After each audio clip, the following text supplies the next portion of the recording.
is looking in the right direction. I just let me see what time it is.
How y'all doing?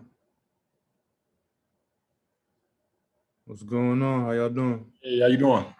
Doing Good, fine, good. doing fine. What's going on, man? You got locked and loaded. We ready to go, huh? Oh man. Got a couple more people who want to jump in. Let me make sure y'all got some new family members coming in. 1 second. Has anybody had a chance to go through that earnings list?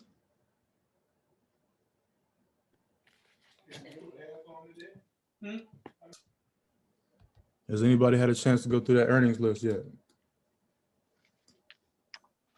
Well, I knew about it a couple of days ago. So some people I have been doing research on, but it's a couple of other people I never knew was on that list. So Yeah. Okay. I keep doing research on it. Yeah. So I wanted. Yes, I y'all. have to. Yeah. All right. That's good. That's good. At least we got a couple people who tapped in. I want to make sure that y'all get that list every week. And also you could always check out marketinsider.com.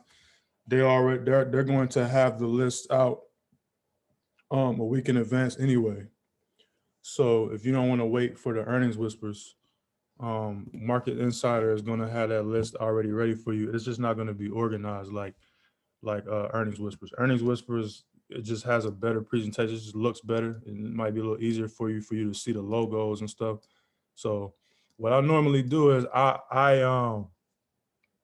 focus on the companies that I'm familiar with for the most part first. So whatever jumps out at me as far as a brand or whatnot, I just jump on those first. So I'll skip around the list and just get to the ones that I'm familiar with off top, and then I work my way around from there. And then obviously I'll pull up Black Stocks Tube and see if there's any articles that are out so far. But if y'all have been noticing, I jumped into the GoDaddy. I jumped into GoDaddy. GoDaddy's earnings call is on Thursday, and I jumped in on that. So you notice that if you get in early, if you're confident and you get in early, you combine in the news and you're seeing what's out there and everything's looking good and you want to get a call. If you jump in early, you'll end up hitting your profit target before the earnings call. Last week we did what did we do last week? I had Kraft as well. So Kraft earnings call is also on Thursday, if I'm not mistaken. And I'm already out of that. So I got in Kraft on Thursday, and the earnings call is next Thursday or this Thursday. And I already hit my profit target. I'm out of that already. So when I talk about being in position before the wave, that's what I'm talking about. If you already know that there's an event coming up, then there's no reason for you to wait until it gets closer and closer and closer to the event, because you're missing out on all that potential gain. So you got to be in position early. If there's an earnings call on Wednesday and I know about it, I want to be in position the Wednesday before, if I can, because I might catch that gain Thursday, Friday, Monday. I might be out of there. I don't even, at that point, I don't even really care what happens on the earnings call. Nine times out of 10, I don't even go back and check it to see. I'm usually out of there. Then, if I'm in position early and the earnings call comes up and I, not much gain, I might make, whatever, hasn't really hit my profit target, and then the earnings call happens and it goes in my favor, then I can sell off right after the earnings call. But to be honest with you, it's only been a few times since I started doing this where I had to actually wait until after the earnings call. So we're not the only people that are doing this. The earnings plays, this is a very, very popular way to maneuver in this market for traders, for people who've been doing this for a while. So this ain't nothing new. It's just that people understand when you have one strategy, that particular strategy may not be as reliable throughout the whole entire year. Sometimes you'll see, I see all good news. The company did great the past 3 months. They said they're going to beat earnings. So shoot, I'm going to go get a call. And then you get the call option, and then the earnings call comes up and everything is perfect. And then the stock just drops. And you're like, what? Why the stock drop? It should have jumped up if all the news was good. I mean, it just happens sometimes, So that's part of the risk. That's why it's more beneficial for you to get in early. What happened with let me see. We had another one last week as well. So so I was in and out of KHC. IBIO, that's another example. Oh no, QCOM. Let's do QCOM. So QCOM, that was an example. A good amount of us got into QCOM. The earnings call was last week. It did well. They actually beat the prediction, but you see that the stock dropped since we played with it. If everything was cool, it should have continued to go up, right? No, that doesn't always happen like that. It dropped $2 on Friday, but most of us was gone out of that already. So you have to be ahead of the wave. I'm gonna keep bringing up this GameStop thing because that's what really grabbed the headlines for the most part. The GameStop wave, it's a wave is a wave. So if everybody knows about it, then you got to understand when the public finds out, then the real money guys are ready to cash out now. They use the novice traders, the public, the people who are uneducated. They use them to drive the price up, and once the price hits a certain point, they sell off and leave you hanging with all your losses. So if I'm in the hedge fund or I'm like in a money management group where I'm sitting around with millions and I'm putting my money into the market, I'm already in position before the news hits. I'm already in position. A lot of times, once I get in position, my firm might call the news. I might get my guy at Fox on the phone real quick and say, hey, I just put a position in on GoDaddy. big positioning on GoDaddy. We think it's gonna go up. You know what I'm saying? You turn on the TV. Oh, you know, Fox News is reporting GoDaddy just the CEO said they doing the acquisition with such and such, blah blah blah, da da da da. Just make up some shit. Now everybody jumping on. My position, the value of my position just jumped up dramatically because now the news got stories. Now we on Twitter, now we on Instagram, now we on Facebook. Everybody talking, everybody tweeting, everybody spreading the news and jumping on. Now the price is driving up. The price hits my point, I'm selling off. Now everybody that reacted to the news, now you hanging with your losses now. You feel me? The Wall Street bet people, the ones that put the news out and the ones that started the whole thing, whatever the case may be, they got their money. Everybody that found out after the fact lost money. I went live yesterday and I put up an article off of Black Stocks Tube. This guy lost 42,000. Lost 42 grand. Because he was a finance guy, an accountant guy. He already had a fund, 62,000. He was investing, he was stacking his money up, he was doing the right thing, you know, looking for dividends, just being real basic as you should, you know, when you're not trying to be an active trader. And he saw an opportunity, jumped in it, lost 42 grand. He's talking about he might not be able to make that money back until he retires. Lost it in one day.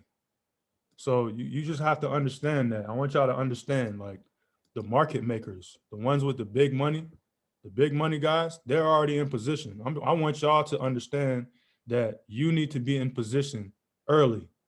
So when we plan with these earnings, don't wait until the day before or 2 days before. You know, it's Monday now. For me personally, I'm not even really looking for nothing on Monday, Tuesday. I mean, as far as anything that's reporting Monday, Tuesday, I'm skipping over those 2 days. I'm looking at Wednesday, Thursday, Friday. That's just me. Not saying that you can't catch something, but if you want to play it safe, you want to be in position before, because what happens is if the earnings call on Friday, they might drop an article on Thursday and Wednesday. If you're already in position, you're going to get the benefits off of that news that popped out. You was already in position. You get your gain, you get out of there, then you can sit back and see what happens in earnings, but who really cares at that point? That's how I look at it. So let's see how many people we got in here so we can get started. All right, we got the chat right here. Okay, cool. All right, we're good to go. Okay, so today we're gonna talk about risk management. All right, I know y'all been waiting all week.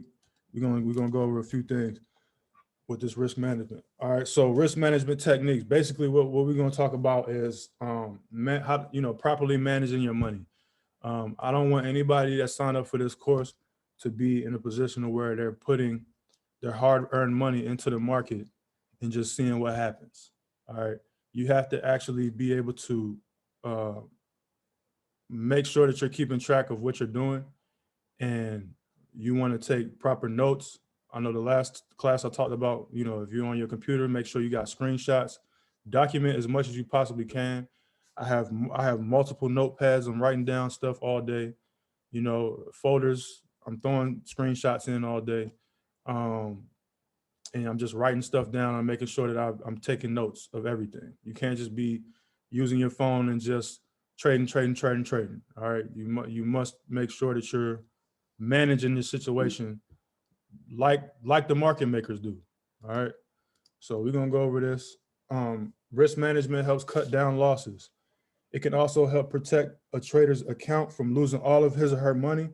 The risk occurs when the trader suffers a loss. If it can be managed, the trader can open him or herself up to making money in the market. It is an essential but often overlooked prerequisite to successful active trading.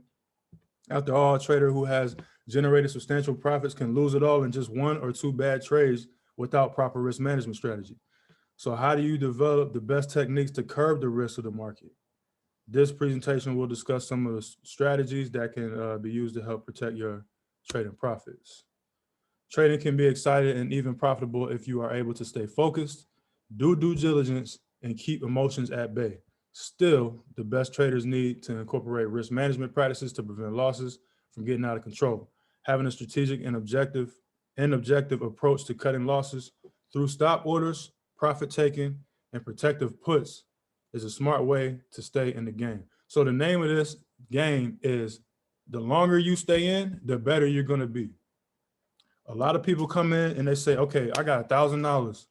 I'm gonna play with this $1,000. If I can grow this $1,000, then I know that I'm gonna do it. I'm gonna be all right with this.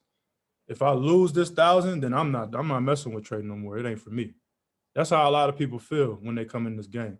But what it is it's all psychology at the end of the day.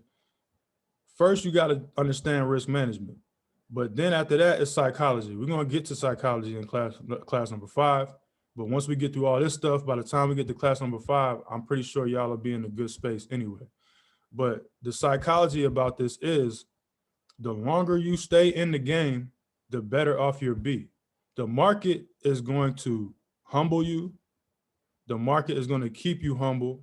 And the market is going to show you your true colors. So if you're a person who can't look themselves in the mirror after a loss, and you want to lie to yourself, and you want to tell yourself or blame others when you lose, then this market is going to eat you up.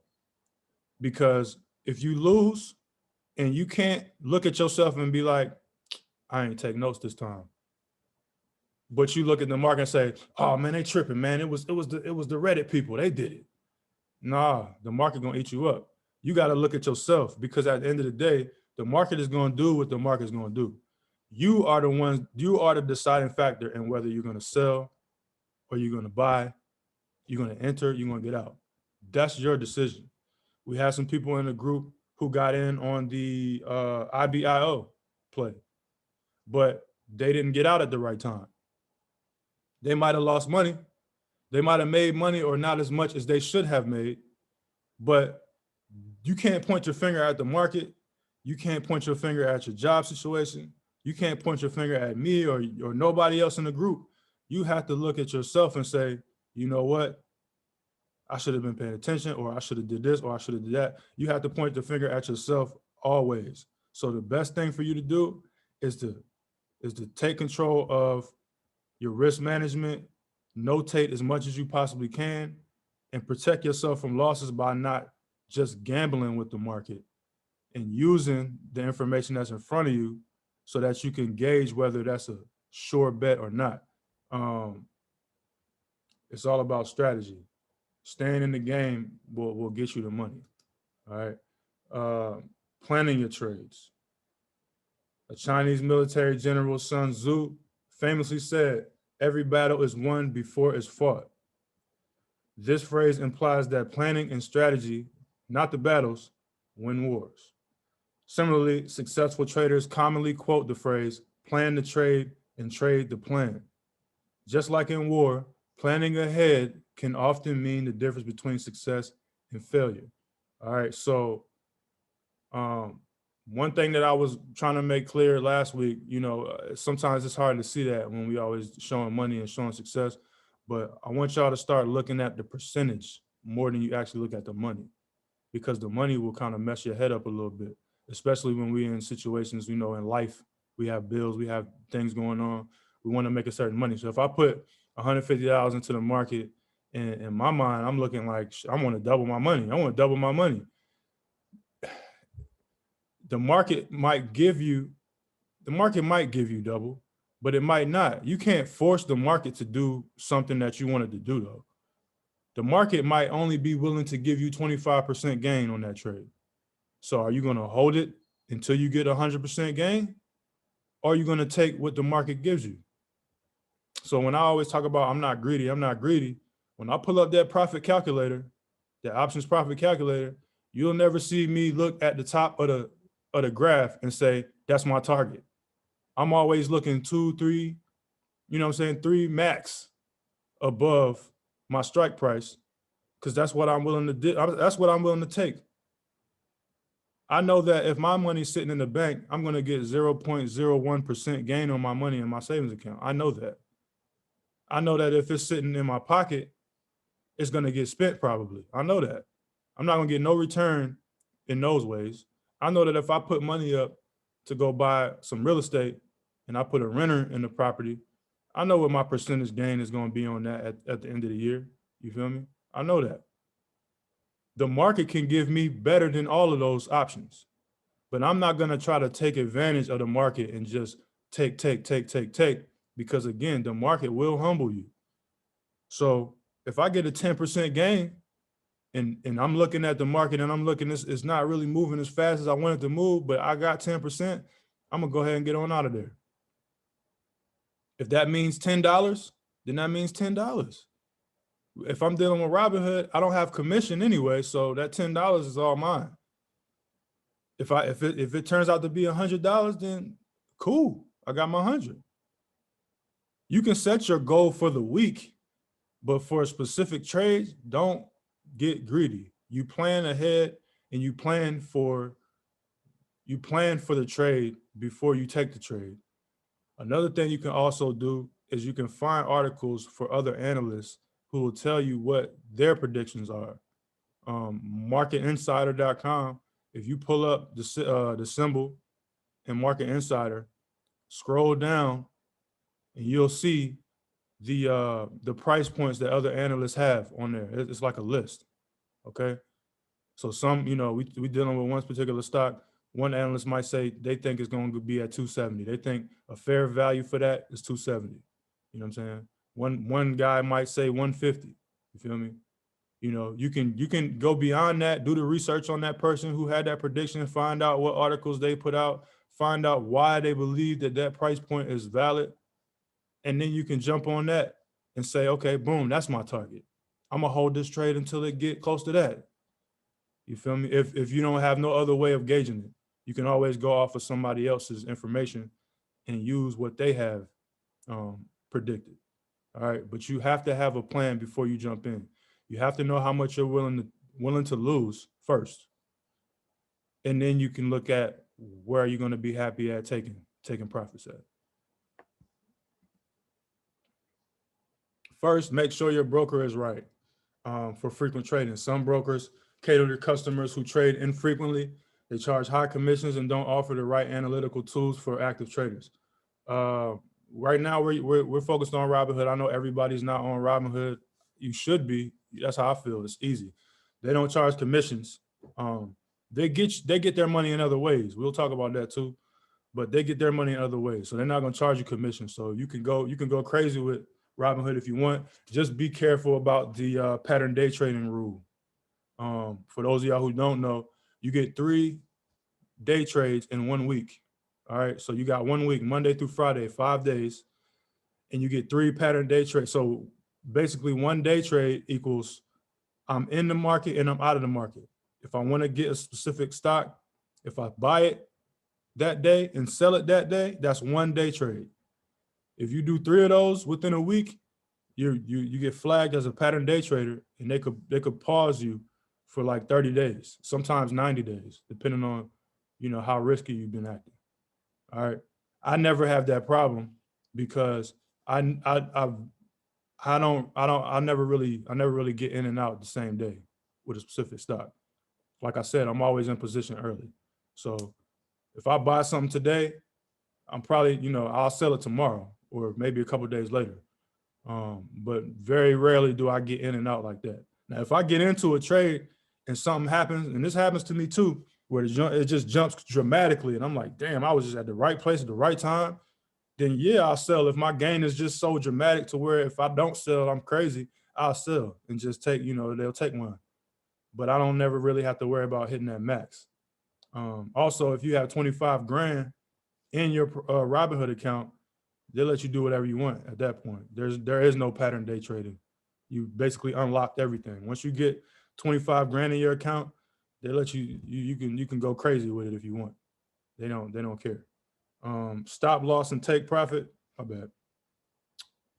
Sorry about that. Stop loss and take profit points represent 2 key ways in which traders can plan ahead when trading. Successful traders know what price they are willing to pay and at what price they are willing to sell. They can then measure the resulting returns against the probability of the stock hitting their goals. If the adjusted return is high enough, they execute the trade. Conversely, unsuccessful traders often enter a trade without having any idea of the points which they will sell at, or a profit or a loss. Like gamblers on a lucky or unlucky streak, emotions begin to take over and dictate their trades. Losses often provoke people to hold on and hope that they'll make their money back, while profits can entice traders to imprudently hold on for even more gains. So there is no stop loss and take profit when we're dealing with options. That's why I said the options profit calculator should be a good tool for you to use. So that way you could at least notate where you're going to be happy at taking profits and how much you're willing to lose. Let's say, for instance, we going in on one contract, and I had to put up $200 for that contract, and it's going against me right now.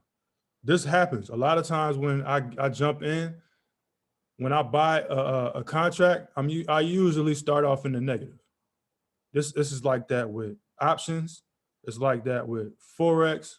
It's like that with Bitcoin. Whatever it is I'm trading, 9 times out of 10, usually 10 times out of 10, when I enter a trade, I'm starting off in the negative.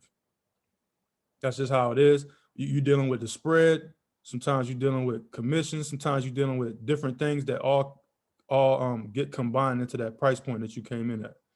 So a lot of people get discouraged when they see that. But again, you already have everything planned out. So that shouldn't stress you.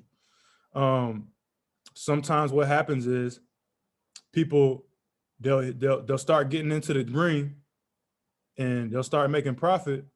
And then it starts going back into the negative and they get nervous. You have to already know how much you're willing to lose. So again, if you came in with $200, that don't mean you got to lose the whole 200. I'm never going to advise you to lose all the money that you came in with. All right. But you use the option profit calculator to give yourself a stop loss. So when you're watching the market and I say, all right, I put in 200, but if it gets to $50, I might have to get out of that. If I'm negative 50, I might have to get out of that. Yeah, I put up 200, but I ain't trying to lose 200. I want to use that 200 to help me get to 400 or 500. I don't want to go beyond that. Some people might say, I'm willing to lose. I'm willing to lose half of that. I'm willing to lose 100. If it gets to that 100, get out. If you already made that decision before the trade and it hits your profit or your loss, get out then. Do not wait and say, oh, it's going to turn back around. It's going to turn back around. If it already passed the point where you told yourself that you wanted to get out of there, then you got to get out of there. You got to get out of there, because if you don't get out of there and you end up losing that whole 200, now that's going to discourage you from getting into the next trade. You know what I'm saying? You have to listen to yourself and just go with what the market is giving you. If the trade didn't go your way and it reached your stop loss, get out. Don't wait. Just get out, cut your losses, and move on to the next one. Because if you're successful on the next one, then you're going to make all that money back anyway. But if you sit there and you wait and you lose the whole 200, now you don't have that extra bread to go back into the next play. So you got to be very, very adamant about sticking to your rules. When you give yourself rules, you got to stick to them. You can't be adjusting in the middle of the game like that. All right. When we obviously stop loss and take profit, we're dealing with options. So when we start getting into the charts, I'm gonna show you how to set alerts. So that way you don't have to be looking at your phone, or whatever the case may be. You can set your alerts on the TradingView. If you go into your course material, the PDF that's back there, it has TradingView right there. You click the link and it'll open up TradingView. I'm gonna go through that, show you how to work around that. So that way, when you pull up the stock that you're in on the chart, and you have you looked at the options profit calculator, you say, okay, boom, I'm taking profit at 200, and I'm getting out of there at negative 50, whatever the case may be. You could plot that out, that price point out on your chart, and set an alert on both sides. The alert will get sent to your phone. It'll get sent to your email. It'll go off on your whatever, however you want to get the alert. You can program it that way. All right. You can set the alert so that way you know, okay, but I need to make a move. My alert just went off. Let me get in, get out, do what I got to do. I'll show you how to do that. consider the 1% rule. A lot of day traders follow what's called a 1% rule. Basically, this rule of thumb suggests that you should never put more than 1% of your capital or your trading account into one single trade. So if you have $10,000 in your trading account, your position on any given instrument shouldn't be more than $100. This strategy is common for traders who have accounts of less than $100,000. Some even go as high as 2% if they can afford it. Many traders whose accounts have higher balances may choose to go with a lower percentage. That's because as the size of your account increases, so does the position. The best way to keep your losses in check is to keep the rule below 2%. Any more, and you'd be risking a substantial amount of your trading account. So basically what this means is, and somebody asked a question about this earlier, Robinhood. You don't necessarily have to have all your money in your Robinhood account to trade right away, but you do have to understand how much you're trading with, all right? So if you want to keep it safe or whatever, and you want to just put your money in there, then you can do that, but you don't have to. Let's just say your account is at zero, but you want to put $200 into a trade right now. All you got to do is try to execute the trade, and Robinhood is going to send that, that little notification say you need more money. You click the little button. If you got your bank connected already, they're going to do the instant transfer, give you access to the money right away, and then it'll probably take 2 or 3 days for it to process and actually show up from your bank account to the Robinhood account. But they're going to give you access to the money immediately. All right. So we're going to use this as an example. When I'm dealing with this, I use 2%, but you can start out with 1%. I might use 1% on some particular trades. I might use 2% on some particular trades. If you have your situation right, and we're gonna go over this, we're gonna go over the money management in a minute. But if you got your situation set up right, where you have your money separate, you know what I'm saying? Whether you got a separate bank account or savings or whatever the case, whatever you're pulling money from, you need to already have things separated to where this is how much money I'm gonna deal with when I'm messing with the market. If that number is $1,000, then you need to take 2% of that, and you shouldn't put no more than 2% of that into the market. So I see a lot of people in the chat who want to jump in this trade, jump in that trade, jump in this trade, jump in that trade. I can't tell you what to do with your money. All I can tell you is, in order to protect yourself from yourself, you need to stick to this 1% rule or 2% rule, because that's the best way for you to keep track of your money. At the end of the day, you don't want to take loss after loss after loss. This loss was bigger than that loss.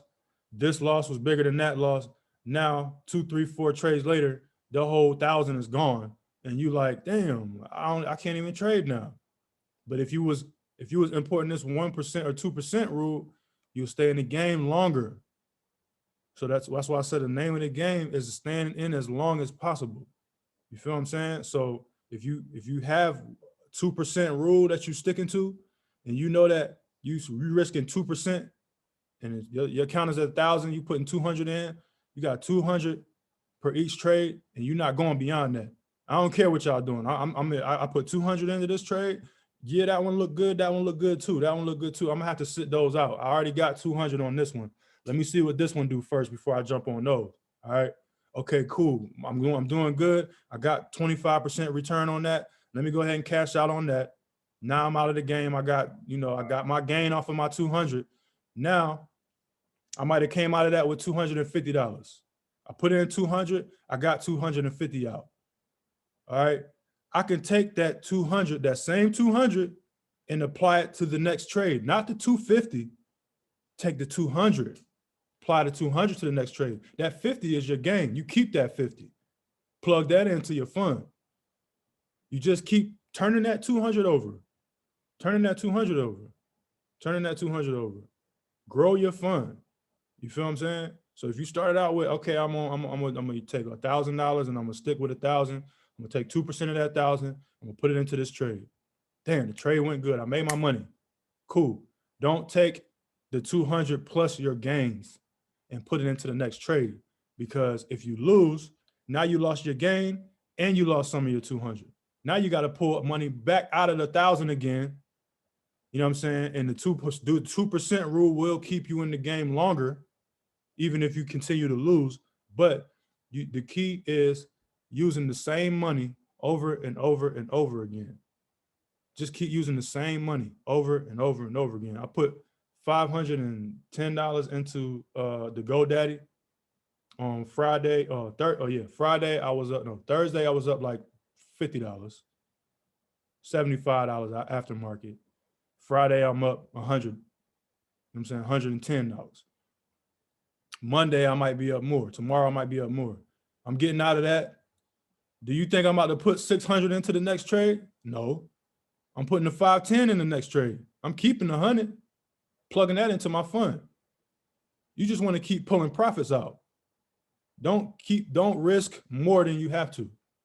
You feel what I'm saying? Don't get greedy. So the 1% rule, 2% rule is key. I use that same strategy with Forex. I use that same strategy with crypto. I keep that strategy. I never go beyond 2%, ever. I don't care what's going on. I never go beyond 2%. Setting the stop loss and take profit points. A stop loss, for those of y'all who don't know, a stop loss point is the price at which a trader will sell a stock and take profits on the trade. This often happens when the trade does not pan out the way the trader hoped. The points are designed to prevent the "it will come back" mentality and limit losses before they escalate. For example, if the stock breaks below a key support level, traders often sell as soon as possible. On the other hand, a take profit point is a price at which a trader will sell a stock and take profit on the trade. This is when the additional upside is limited given the risk.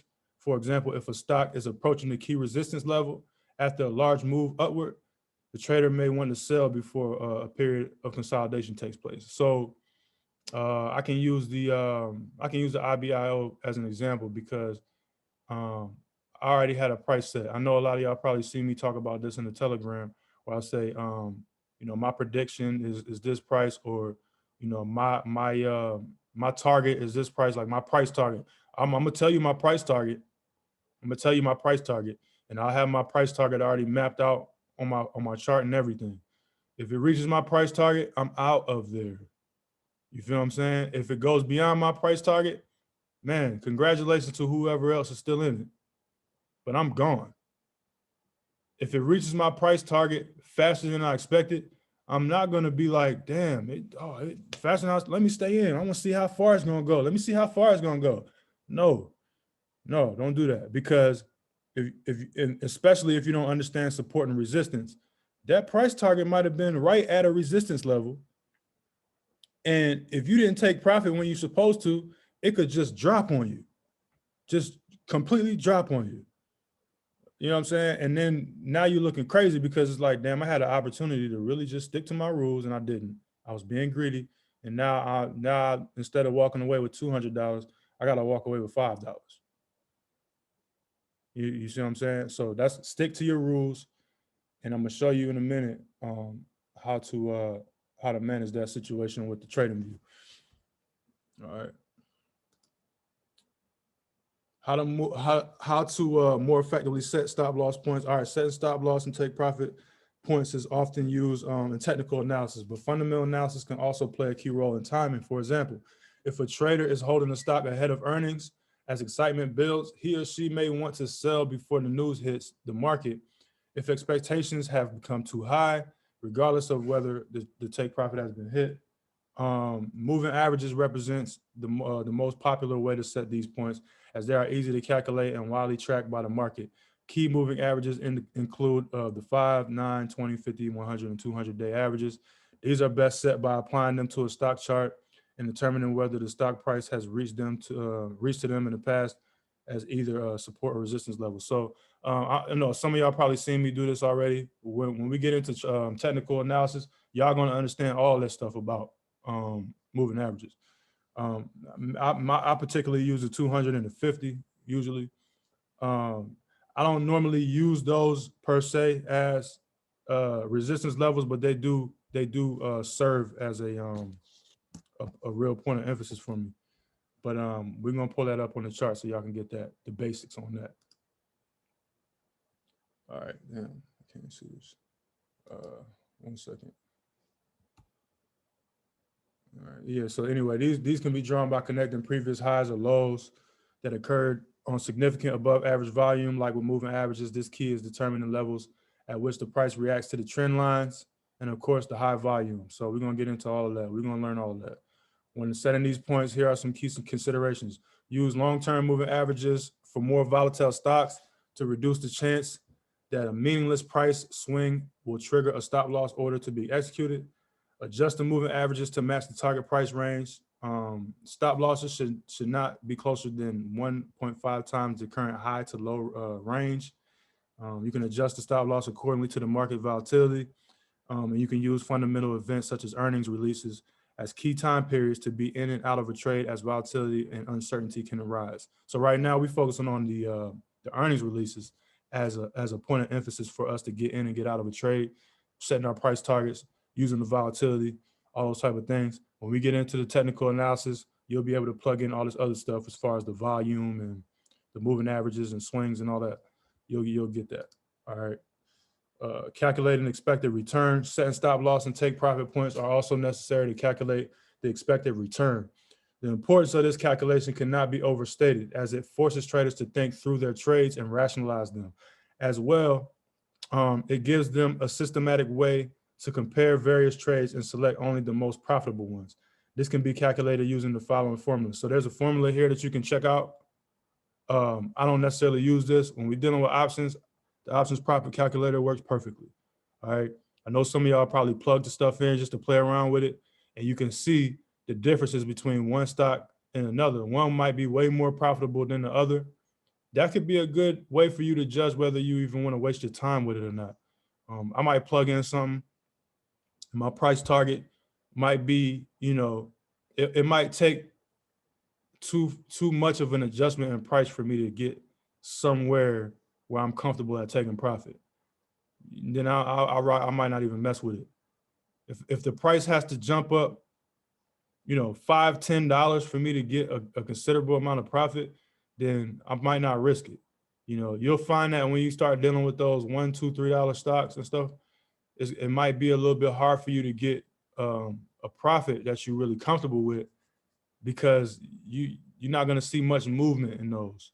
When you got some bigger stocks like a Tesla or, yesterday I put up the SPY, which is the S&P 500 ETF fund, trust, those type of moves, like they might fluctuate $5-10 every day. You know what I'm saying? Tesla might jump up $20, $30, $40 in one day. You know what I mean? That's an opportunity for you to come out of the market with like $1,000 in one day real quick. You know what I mean? But at the volatility is so high, you don't know you don't know what's going to happen. You feel what I'm saying? So you just got to really gauge that, and using the options profit calculator will help you see what's worth the risk and what's not. The result of this calculation is an expected return for the active trader, who will then measure it against other opportunities to determine which stocks to trade. The probability of gain or loss can be calculated by using historical breakouts and breakdowns from the support or resistance levels, or for experienced traders by making an educated guess. I'm going to continue to put these throw these words at you. I know a lot of y'all don't understand support and resistance. Don't understand volume and take profit and all that. I'm just going to keep throwing these words at you because you got to this stuff has to be familiar because this is a new language a lot of us are learning. So you're going to understand all this stuff, but you need to hear these words. You need to understand. You need to see the context of all this stuff now. So when we get to it, you're going to be like, okay, it all makes sense. It's all plugging in. Diversify and hedge. Making sure you make the most of your trading means never putting all of your eggs in one basket. If you put all your money in one stock or one instrument, you're setting yourself up for a big loss. So remember to diversify your investments across both industry sectors as well as market capitalization, geographical region. Not only does this help you manage your risk, but it also opens you up to more opportunities. You may also find yourself a time when you need to hedge your position. Consider a stock position when the results are due. You may consider taking the opposite position through options, which can help you protect your position when trading activity subsides. You can then unwind the hedge. So I know it's people in here who have long-term holdings, dividend stocks that they're holding. The option strategy will help you protect yourself from losses. We went over that in the first lesson. Also, a couple of people was asking me like, why you trading all these different markets like crypto, forex, stocks, all this? Like, is it necessary? Yeah, it's necessary because I don't know what's gonna happen. You feel what I'm saying? COVID hit and the market dipped like crazy. I just went over to forex real quick. You know what I'm saying? I went over, the stock market dipped, the forex jump up. You know what I'm saying? Forex jump, go down, take a dip. I'm sorry, crypto jump up, Bitcoin goes crazy, stock market dips. You know what I'm saying? Forex, I could trade different currencies in Forex, depending on what's going on. Biden come on there and say something crazy, and I can just go over to Forex real quick and get it in. If Elon Musk tripping, I don't got to deal with Tesla today. I can go and mess with Amazon today. Biden said he want to be environment friendly this year, and I can look at electric cars this week. You know what I'm saying? Trump said he was, he getting the coal industry and all that out of there. Like, I don't have to deal with that. I can go to this industry. So it's different industries that you could jump around in. Don't just focus on one sector. I know some people like sticking to one thing until they master it. But when you're dealing with like the sectors and the industries, like, you want to be diversified. If you've seen what I've been doing as far as the earnings and stuff, you see the earnings calls will give you a good range of a little bit of everything.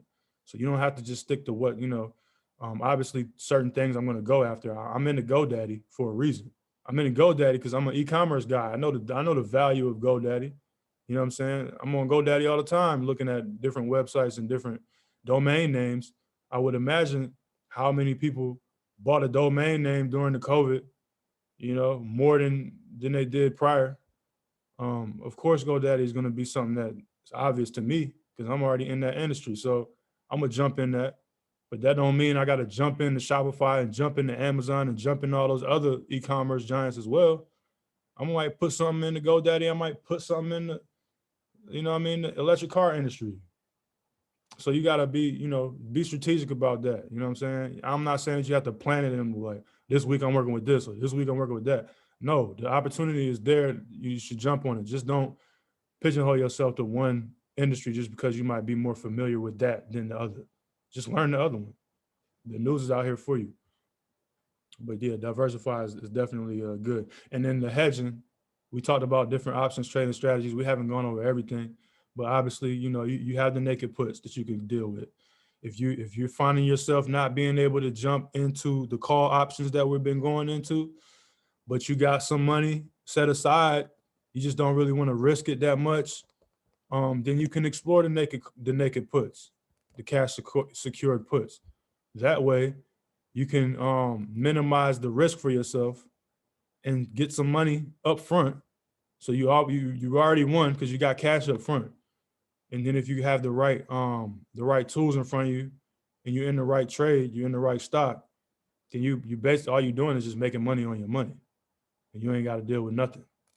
So if you look into the back end and you look into the options trading PDF with all the little tools and stuff, there's a list in there for you. I have quite a few lists in the back end. There's a list in there for you. And I'll go through that too, just because I brought it up. But there's a list in there for you, and I can start dropping it if y'all are interested, where it'll basically screen out all of the high premium stocks every single week. I get an email. I'm subscribed. I get an email at the end of every day. The highest paying premium stocks. All right. Why do I look at the highest premium? Because just in case I don't want to be risky this week, and I got some money set aside, I might just go ahead and go after the high premium stocks and just collect premium that week using the cash secured puts. So the thing that I told you that I did with the Virgin Galactic thing, where I won, I got money, you know what I'm saying? But I have the stock, so I could cover the stock and write a call and sell it at a specific price and get premium up front for that. Or let's say I didn't have the stock, but I got the cash to buy it. I can use the cash, the capital, to get a premium up front and agree to purchase it at a certain date for a certain price. And if I'm doing it right, it won't hit my strike. So I just walk away with my premium and my cash, and I never have to worry about nothing. So, that's a way to hedge your situation, or just you and yourself. You know what I'm saying? And I can go into more detail about that if y'all need me to. Downside put options. If you're approved for options trading, buying a downside put option, sometimes known as a protective put, can also be used as a hedge to stem losses from a trade that turns sour. A put option gives you the right but not obligation to sell the underlying stock at a specified price at or before the option expires. Therefore, if you own XYZ stock from $100 and buy the 6-month $80 put for $1 per option in premium, then you'll be effectively stopped out from any price drop below $79. All right, so $80 strike minus the $1 premium paid. So this is a little bit more advanced, but you should definitely look into this, because if you have the stocks, then this is you can almost use it like a stop loss, to make sure that you don't take on too much of a loss. A lot of hedge fund guys do this. A lot of people who have brokerage accounts that reach hundreds of thousands of dollars, and they want to make sure that they protect themselves. They set this stuff up. But just know that every contract that you have is going to cost you money. So you're paying out of pocket to do this to do these protective situations. Yes, you can collect premium on a lot of this stuff, but at some point when you get close to expiration date, you got to make a decision. So, and then and obviously every trade is a taxable event, so you have to deal with taxes and all that other stuff. So don't just be having so many contracts out. Just because you know how to do it, don't mean that you just got to go crazy with the contracts. All right, but there's options out here for you to protect yourself always. The bottom line, traders should always know when they plan to enter or exit a trade before they execute. By using stop losses effectively, a trader can minimize not only losses, but also the number of times a trade is exited needlessly. In conclusion, make your battle plan ahead of time so you already know what when you want to war. We talking about being ahead of the game. We're talking about being ahead of the wave, and making sure that we're not just trying to jump on something because it's going one way or another right now. You already have your plan. You stick to your plan and don't deter from it. All right. So right now, we're gonna go through some money management stuff real quick, because I got a couple of I got a couple of people in here, some younger people in here, and this is necessary. So I've done this in the past with my other academy, and I want to do it with y'all too. Let me get this situation straight. Make sure y'all get this. So when we talk about risk management, as far as trading per se, we got that. That's what we just did. But like I said, I don't want people to come in here risking their hard-earned money and putting themselves in a situation to where they're losing more than they should, and they're risking more than they should. All right. So to help yourself get in position to make sure you have money available to trade without killing yourself, you should definitely start building a fund for yourself. All right. So I'm gonna go through this. It may not be necessary, but I have to do this because it's my course, and I don't want people to be out here just reckless. All right. So financial planning tips to financial freedom. Okay. Real quick. All right. Calculate all your monthly expenses. All right. There's a lot of people who start trading who are, they don't even know what they're spending, don't know where their money's going. They just want to make money, spend money, make money, spend money. All right. So you need to make sure that you have your financial situation under control, and you at least know where your money's going, how much you're spending, what your expenses are. Okay. Calculate your monthly expenses. There's different apps that you can use if you're not in tune. There's Truebill. I like Truebill. You can definitely check Truebill out. It's an app you could download, plug in your bank accounts into Truebill, and that it will help you gauge your monthly expenses and your bills. Also, what it will do is keep track of the bills that you pay, and then actually negotiate on your behalf. So let's say, for instance, you have an AT&T bill, and they look at it 2-3 months down the line, and they're like, "Oh, you paying too much for your phone bill. You want us to see if we can get that down for you?" You can actually have them contact the phone company and get your bill reduced if you choose to go that far with it. But at least have something to where you keeping track of how much money you making. All right. If you have a home office or something like that, get you a whiteboard or something to where you can see your money coming in and out. Put all your bills down. You need to know. You need to know. All right. Calculate all your monthly expenses, multiply by 12 so you know how much you're spending for the year. It's a lot of people who have 9-to-5 jobs or whatever, and they're making money, they're getting paid every week or every other week, and they're just paying bills right after they get paid. And then at the end of the year, you know how much you're making throughout the year, but you don't know how much you're spending throughout the year. Now at the end of the year, you're banking on the tax return and extra money coming from this and that. You shouldn't even be in that situation. If you keep track of your expenses and you know where you're at, then you could predict the future. You know what I'm saying? Or you could help yourself by reducing your expenses because you'll be able to see where you're wasting money. You feel what I'm saying? The name of the game is not wasting money, because the more money you save up, the more money you have to grow when you're dealing with trading and you're dealing with long-term investing. All right. Get your credit fixed. I mean, it's 2021. We should all know this by now. You know what I'm saying? Get your credit fixed. Boost your credit if you can, if you understand how to do that. You feel what I'm saying? I mean, I don't think I even got to go too far with that, but we all know what credit can do for you in your life. We all know, what it could do to hold you back if you don't have that situation straight. It's 2021. It's February. The year just started. Do yourself a favor. I don't care if you have a 700 right now. I don't care if you got a 300 right now. Take February. What's today? February. I don't even know what day it is. February 7th today. From February 7th, when we get off of this call, go to Experian.com. Set up an account with Experian.com. Get your credit report so you can at least see what's on your credit report. All right. From today, the rest of the year, you need to be setting some time aside to work on your credit, fixing it. I don't care if you got a 700. I don't care if you got a 300. If you got a 700, you need to be trying to figure out how to get to 850. You know what I'm saying? There's no reason why you shouldn't. Just fix it. A whole 12 months, if you just stay dedicated to that, by the time we get to December, you're going to be sitting in a better place. All right. And it ain't going to do nothing but help you financially, especially if you've been keeping track of your expenses the whole time. You know what I'm saying? And you getting in tune with what I'm about to say next. So stack up, save all extra money outside of mandatory expenses, no unnecessary spending. So COVID made it a little easy for us. I know some of us live in different areas, Atlanta and Houston, where you can't really tell if we're in COVID or not.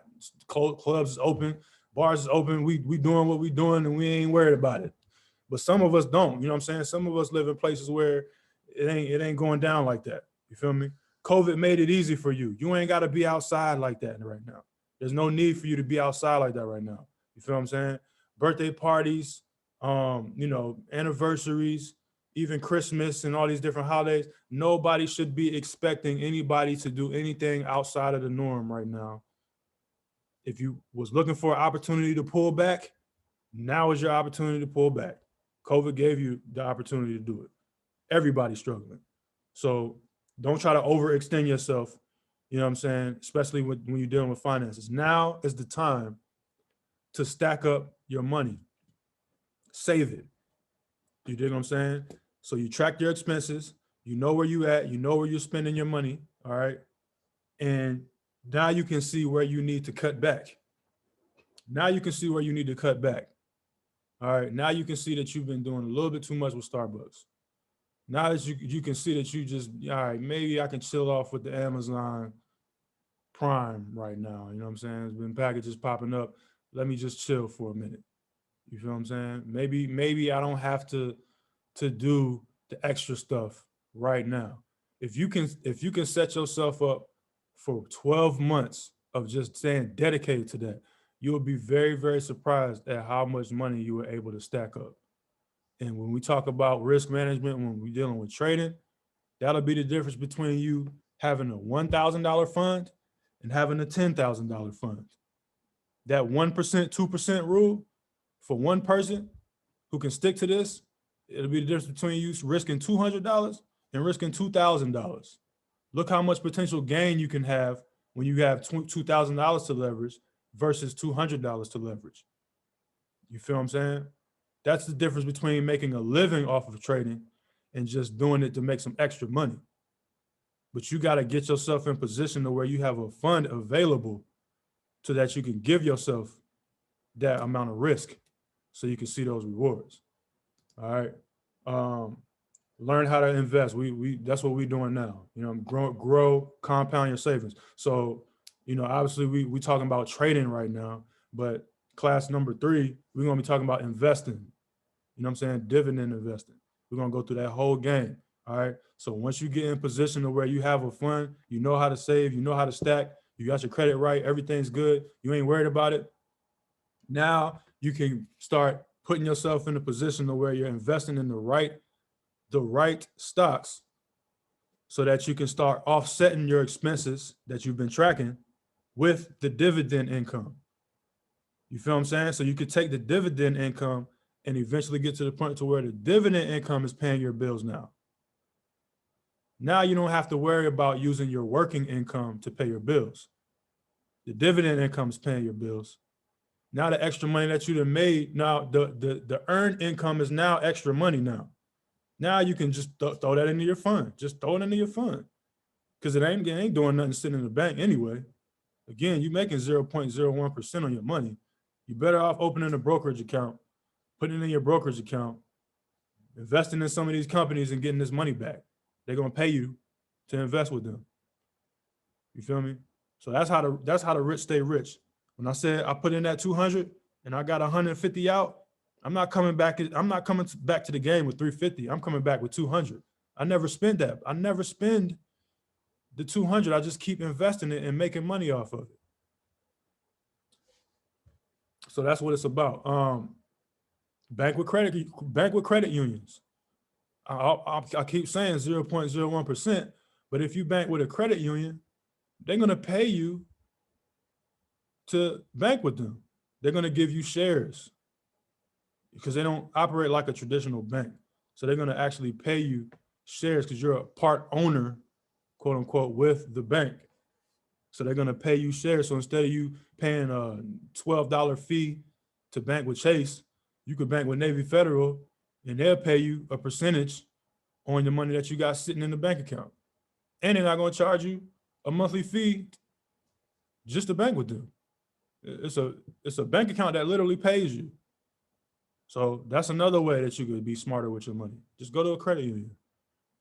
And if you can't get into one, then you need to figure out what family members you got in the military or whatever case may be and try to finagle that situation. It's worth it. Trust me. So after year one or year 2, however long it takes you, you should be in a position to where you're getting yourself closer and closer to having 1 year's worth of expenses stacked up. So like I said, if you know that number and you know how much you've been spending every single month, you can have that number sitting in front of you all year. And your whole goal is to try to get as much money saved to get closer and closer to that number. So if you're spending $50,000 a year just to live comfortably, when your mortgage or your rent or your power bills, your car note, your insurances, whatever, you spending 50 a year, then your goal is to try to save up 50 a year.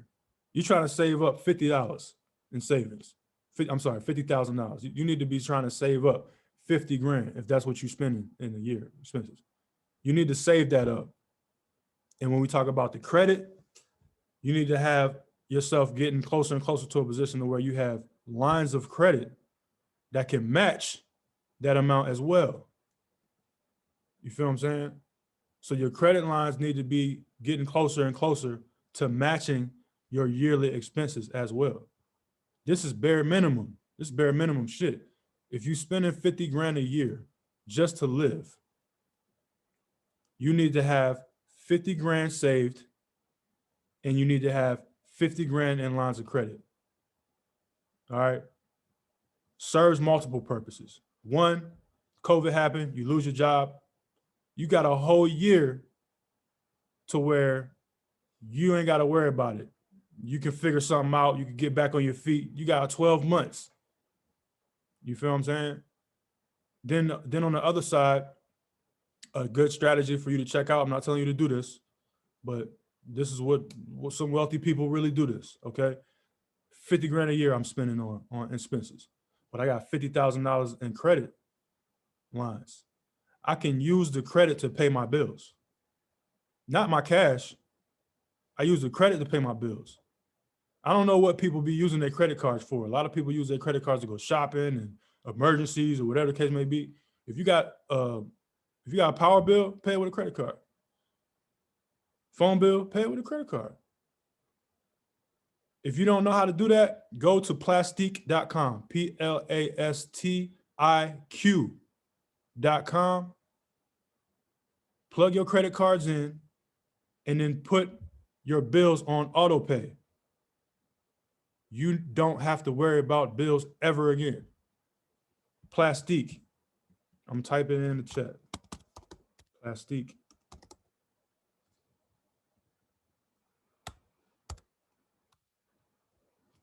Plastique. All right. So you can literally set up your bills to where they're gonna take the money off your credit card, write a check, and send it in the mail to the company that you're billing. So everything from your rent to your car note to your utility bills to everything minus your credit card bills can be paid using your credit card if you use that website. All they do is cut a check and send it to the company. All right, and you can program that out for a whole year. It's literally it's on autopilot. If you got, whatever your power bill situation is, you got an account with them online, you plug in, you got your credit card plugged in, put it on auto pay. You ain't got to worry about the bills. If you got if your credit lines are in position to where you could at least hold yourself down with bills for a couple months out, the goal is a year, but a couple months out, plug it in, put it on auto pay, leave it. Now, all you have to worry about doing is paying your credit card down. That's one bill. You just consolidate it all to one card. Everything is paid already. Now all you got to do is focus on paying the card down. That's it. Pay the card down. That's all you worried about. Just pay this card down. Pay this card down. The goal is to make sure that you are staying under a certain utilization, obviously. But that's why it's important to keep extending those lines. You feel what I'm saying? You don't want to overutilize your credit card because that's not good for your credit as well. So the goal is to keep building up your credit and keep growing and extending your credit lines. So that way, if you got $50,000 in lines of credit, but you shelling out 3, 4, 5 grand a month or whatever the case may be, you can go a couple months before you get to that 30% utilization or whatever the case may be. But the goal is to pay the whole card down at the end of the month if you don't have it like that yet. All right. But you need to be getting yourself in a position to where you're going towards that. That's just less stress. It's easier. You know what I'm saying? It's just easier that way. Put your bills on autopilot. You don't have to worry about the bills no more. You know what I'm saying? Don't stress about that shit no more. If you can, you know what I'm saying, you get to the point of where you become a profitable trader. Now you can use some of that profit to pay the cards down. That's all you worried about is paying the cards down. Just boom. Go ahead. I made a couple hundred off the market this week. Throw that on the card. Just throw it on the card. If you're dealing with like a TD Ameritrade, for instance, you have a brokerage account with them, you got money in that account, you can actually plug your bills up to the brokerage account. You know what I'm saying? So if you get dividends payments and you might have the drip going, but let's say you don't have the drip going and you just got the money just getting plugged in from your dividend payments into your brokerage account. You can just pay your bills with the dividend payments straight through the brokerage account. You feel me? They make it easy for the people who are onto this. So use whatever's available. All right. Credit lines can be used to pay the monthly bill. So we already went over that. Profits from online businesses, salary, pay down credit lines each month in full. So you want to be able to pay your credit cards down each month in full if you don't have the lines that are extended out to the point to where you can, literally hold it down for months and months without, zeroing out. But the goal is to make sure you pay it down, because if you pay it down, then you don't have to worry about those interest payments hitting and all that. Banks don't necessarily like that, you know what I'm saying, because they want to get you with the interest, and that's fine. I mean, if you can't make it, it is what it is. But at least you don't have to stress about bills and logging on to 20 different accounts and sending this and pulling up here and paying that and doing this and calling this one and sitting on hold and paying. Like, that's a lot of stress, and there's a lot of time that you're putting in. You know what I'm saying? Just put this shit on autopilot. You know what I mean? Use the profits from your business. If you're a business owner, or you're you're a trader, you got something going on, you got a regular job, whatever the case may be, use that money to pay down your cards. All right.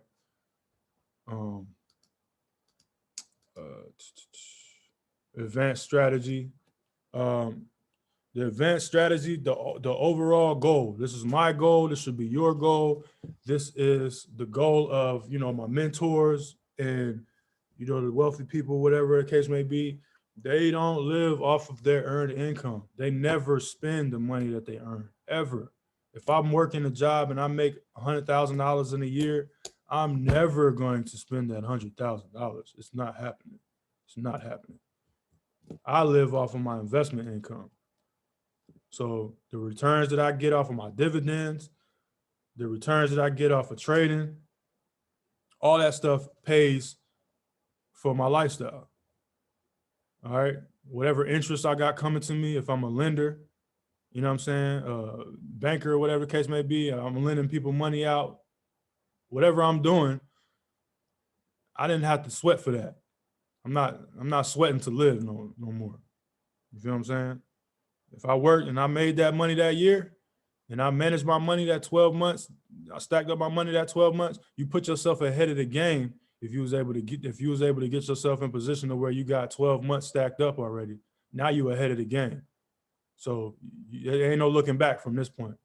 You didn't already set up your lifestyle. You already then put yourself in a mode to where you're not wasting money anymore. So now you're comfortable with that. You feel what I'm saying? Year two, you done made your money. You don't have to spend it. You know how to invest now. You got a fund saved up. You put the money to work. You let the money work. You know what I'm saying? Those profits that come back, you spend that. You live off of that. All right. Never spend the initial savings. You only add to it. All right. This strategy can be used with each business you own. If you own a business, this particular PowerPoint was part of a PowerPoint presentation that I did with my other academy. I teach people how to make money online with e-commerce businesses, Shopify and stuff. So this is a strategy that we stick with. All right. Some book recommendations for the people who read. I hope everybody in here is a reader. Rich Dad, Poor Dad. If you haven't read that book, you have to read that book. You have to read that book. If you haven't read that book, you have to read that book, because it's gonna show you the differences between, your workers, your business owners, your investors. It separates everybody and puts everybody in there in the particular category, so that way you can see it and you can choose where you want to be. You feel what I'm saying? You know where you are now, so you can see it.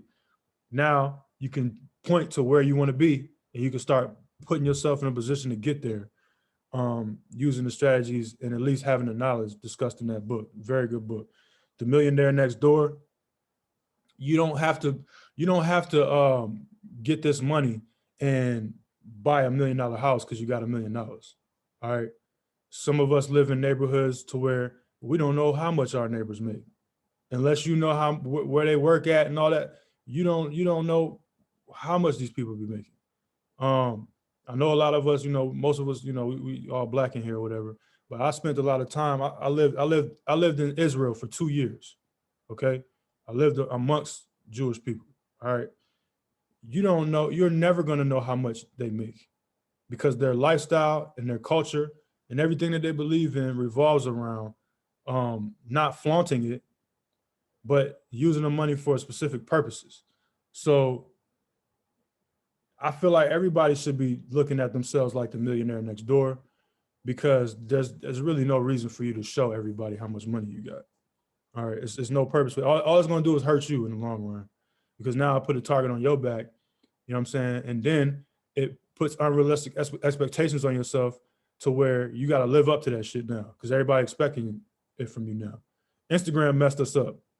You know what I'm saying? Facebook, it messed us up because now you want to put yourself out there as being this person, and now you have to live up to it. So when I see you in person and your social media don't add up to the real person, now I got to question your character. You know what I'm saying? It's like, why would you even put yourself in that position? You feel what I'm saying? Stay away from that. So when we start making this money and we getting in position where we really can exercise whatever we want to do. Like, we got the money, we can afford it. That don't mean we got to do it though. And that goes back to understanding your expenses and understanding where your money is going. Trust me, after 12 months of sticking to that, by the time you get to this money, you ain't even really going to want to spend it, because you done got comfortable with the lifestyle of saving and not wasting your money. You've grown accustomed to investing more than being a consumer. So when you get the money, you're not gonna want to consume as much, because it's like, shit, for what? Like, I don't need it. I got this thing running on autopilot now. Why would I want to backtrack and go backwards now? I put myself ahead. I'm not going backwards now. You feel what I'm saying? Millionaire Next Door. The Secret by Rhonda Browns. I know we really got some, religious people, whatever the case may be. It's not like a religious book. It's really just tapping into your own personal optimism. Like, a lot of us psych ourselves out of situations for no reason at all. This book will help you, speak things into existence. It really has a lot to do with manifestation. We're all open to this trading game now. We all here now. The deeper and deeper you get into this game, the more and more you're going to start realizing that a lot of the highly successful traders, these guys are what we might consider weirdos, quote unquote, because they get really, really tapped into, I would say, knowledge of self, tapping into your higher self, being into the spiritual world in a way to where you basically want to get yourself in a position to where you can control your mental, because it's this market, all this stuff is about your own mentality. So if you don't know who you are, you're gonna find out when you're dealing with this market. Trust me. This market gonna peel you back and show your true colors if you dedicate it like that. So if you're scared of that, I'd advise you not to run from it. So The Secret is something that can help you open up to it. But once the deeper and deeper you get into trading, trust me, you're gonna start wanting to control your psychology more, because you're the one that has to press the button at the end of the day. You're the one that has to decide to get in and get out at the end of the day. And if you don't have control over your mentality, you let the market control you, you're gonna drive yourself nuts. You're gonna drive yourself crazy. You know what I'm saying? So you need to start tapping into that and understanding that you can control the way you think. And if you can control the way you think, then you can control the outcome. You know what I'm saying? And you combine that with preparation, you combine that with all these other things, you'll look at the market totally different. You'll be at ease with all this stuff. I know it's a lot of people who are trying to gamble this with their job. They're trying to figure out how they're going to maneuver the time constraints and all this different things. This can help you with that as well. Because if this is what you really want, you can make it happen. You can make it happen if you have the right mentality. You'll see. Trust me, you'll see. If you tap in and you start putting yourself in a situation where you really understanding that you can manifest and build your own future, architect your own future, you'll start to see your life change, and it'll adjust around what you really want. You know what I'm saying? You really just gotta decide what you really want. The Wealth Choice by Dennis Kimbrough. This is, Black author. This is definitely a very good book. This book is very, I mean, it's pretty similar to The Millionaire Next Door, but it's Black people. So you're talking about wealthy Black people. This guy sat down and did interviews with all these people who are highly wealthy people, and he just was like documenting their lifestyle and taking all those preconceived notions that the public might have about how wealthy people live or how they feel like they should be living, knocking all that stuff out. Like, nah, we don't really gotta go. I mean, the Benz is cool, but I don't need it. You know what I'm saying? Yeah, I can go buy it cash for real, multiple times, but I don't need it. You know what I'm saying? I'm cool. I'm cool with my whatever, whatever I got. We talk about Warren Buffett, one of the richest people in the world. He's still living in the same house he done bought back in the 70s. You know what I'm saying? He's still driving around in, his old school whip. He's surviving off Coca-Cola and McDonald's. Like, he ain't, you know what I'm saying? It's not really about that. It's really just about what makes you happy. You know what I'm saying? What makes you truly happy, not what you think others should be looking at you and seeing. It's really about you.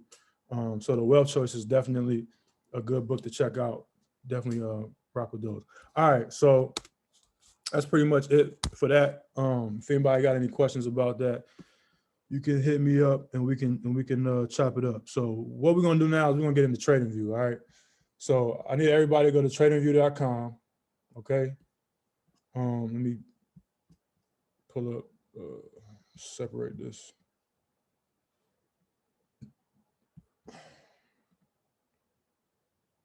All right, everybody go to tradingview.com. Okay. If you can, I know a lot of us are on our phones. Tradingview.com. Okay. So let me start from the top because everybody's not gonna have this view right away. Everybody's not gonna have this view right away. Let me just go to the website. Tradingview.com. All right, so tradingview.com. All right, I have an actual account with them. Obviously, I pay the yearly or whatever, so I can get all the different tools and stuff. But it's not necessary. You can just deal with the free version for now. All right. What you want to do is from TradingView, you want to get your account, start your account up, chart. All right. So you want to get to the charts. You want to get to the charts, and you want to start pulling up the signals that we talking about. So what we do? We did get GoDaddy, right? Yeah. So GoDaddy is where I was at, right? All right. So GoDaddy's here. I'm gonna just go through a few indicators that you can check out. We haven't gotten into technical analysis yet, but we will. So I want you to be familiar with everything that you can do on this website. Let me pull up my brightness. All right. Robinhood is not going to give you all the capabilities that you need when it comes to charting. Just is what it is. All right. You can execute on Robinhood all day, but as far as charting, you're gonna need a platform like TradingView. It's free. You don't have to pay for the version free the other version. So you can start out with the line charts to get to the line. Obviously, the top left hand corner right here, you just plug in your symbol right here. Okay. So to get to that top right hand corner, click that, plug in your symbol. Also, when you first pull up TradingView, the website, you could plug in the symbol on the search, and then it'll have a thing for you there. Let me do that demonstration so I don't lose people. It'll have something for you there to where you can hold on. Man, I hate when this happens.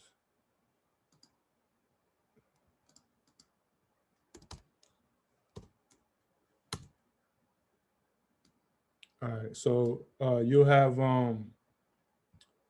your TradingView and y'all see how you DuckDuckGo. I mean, people say it's more private, so that's just something. So you could plug in your symbol right here where it says ticker. All right. So GDDY. Okay, pull it up. click, and then it's not going to pull up the chart right away. It's going to take you to this screen right here. You see a chart down here. If you want to get to the chart, you just click on full feature chart, okay? So you see it'll tell you, earnings coming up in 4 days, all this little stuff. Also on the side, I don't get too deep into the message boards and stuff, but sometimes you can find people in here that know what they're doing and they got their own opinions about what they might think is going to happen with certain stocks and certain currencies and this and that. I don't really deal with them too much, all right? But you can if you want to. You scroll down here, you see different articles and stuff written by different people you can follow that might give you different opinions on stuff. It's real deep. It can get real deep. But I come here for the charts and the charts only. So you could click on full feature chart right here. You click on full feature chart and it'll pull up the whole chart. All right. So this, you can click at the top left, type in the symbol or whatever and get to that. Also, if you want to start a watch list, which I suggest, the watch list is over here. All right, on the right hand, you click that, hit the plus sign, and you can add any symbol to the watch. All you gotta do is hit the plus sign and it'll be added to your watch list over here. Definitely start doing that. I'll make it easier for you. All right, so this is the line chart right here, okay? We haven't gotten into the candles yet. We're gonna discuss the candles, but the line chart is great when you're trying to find support and resistance. So back to support and resistance. Support meaning support. So when the market is moving up, when it retraces, if it retraces and it hits a certain point and then it goes up and it comes right back to that point right there, that's like a point of resistance. That's a point of support. So the market is being supported. It's like a floor. You know what I'm saying? You see these 2 points right here, major support level. You feel what I'm saying? This is part of technical analysis. I'm gonna go more in detail on it when we get there, but support level. You see when these lines meet in this certain area, support level. So what happens is when the market starts moving, it starts moving around these support levels. Resistance is the opposite. Resistance, once it hits the top, point of resistance, boom. You see this area up here, point of resistance. All right. So support and resistance, very, very key when you're trying to figure out your entries, your exits, and all that stuff. The PowerPoint presentation, we spoke about moving averages. All right. I got 2 moving averages on here. If you want to get to your indicators up top, you see it says indicators right here. You click that, you open it up. All right. I have my favorites, all these stars here. These are my favorites. I use them all for different reasons. We're not gonna go over everything, but if you want to just get to the moving averages, simple moving averages, smooth moving averages, weighted moving averages, exponential moving averages, regular moving averages, whole bunch of different moving averages. All right. There's particular people who work with TradingView who make their own indicators. You see these names right here, End of Money, Stacks and Box, Stocks and Box. These people actually made these indicators. All right. The classic ones, those were made by people, back in the 80s and 70s and 90s. You know what I'm saying? If you don't see no names by them, they've been here for a while. If you see a name by them, that means somebody new. They created it. They basically made adjustments, that they wanted to have to add on to the regular joint. So like this one, simple moving averages by Stocks and Box. I like this one because this one will help you see what side of the market you're on. So if I add this one to the chart, you see this green line and these red lines. So when it's green, it means that the price is above the moving average. When it's red, it means the price is below the moving average. So that's just one. I use that one with Forex a lot, but it's not something that you definitely need. So the moving averages that I'm using right now, I told you I use the 200 and I use the 50. All right. When you want to use one, you literally just type in moving average. You see all the choices. The basic one, you boom, just click it. Once you click it, it's gonna be on the chart. All right. If you want to make adjustments, you go to the left-hand side and you see it open up right here. The little eye, that means you want to hide it. All right. Hide it, whatever. the little gear symbol, you click that, you open it up and you can adjust it. So you can change the colors. You know what I mean? If you want to be thicker than that, you want to be slim, you can make those adjustments. You want it to fade a little bit, make those adjustments, change it to red, whatever, change it to blue, whatever you want to do. Inputs, that's the measurement, that's the length. So 200, that means a 200 days, all right? So that's the average price for the previous 200 days, all right? So instead of you trying to go back and go all the way back to 200 days, you know what I mean? You could put the moving average on there and it'll average out the price and give you basically a line to show you where the price is, where the price has been past 200 days. And then I use the 50, all right? Same thing with the 50. Open it up, you can adjust it, change the colors, whatever you got to do. Same thing. So I use the 200 and the 50 to help gauge, the previous price points and the previous movements of the market. There's strategies that are involved when you're dealing with this. We'll talk about that later with the technical analysis. But if you just want something to look at to show you where the market is at, then you can put both of these moving averages on your chart and it'll show you. So let's just say, for instance, without getting too deep into technical analysis, I can say the 50 is the green one. The 200 is the blue one. When the 50 crosses under the 200, now we're in a downtrend. All right. So once that happens, if we're dealing with options, I'm looking for puts. All right. I'm looking for seller positions. I'm looking for sell entries. I'm looking for sales. You know what I'm saying? When the price crosses above the 50, at that point, I might be looking for long entries. All right. I might be looking for long entries. So it'll fluctuate. Now you can see with GoDaddy, it dropped that COVID. You know what I mean? We all had that COVID drop, boom, V-shaped recovery. Once it had the V-shaped recovery, the price jumped so dramatically high that it pulled the 50 moving average up with it, crossed back over to 200. So ever since that V-shaped recovery, it's been in an uptrend. So if I wanted to just stay with GoDaddy and just trade nonstop with GoDaddy, I'll be looking for long entries the whole time.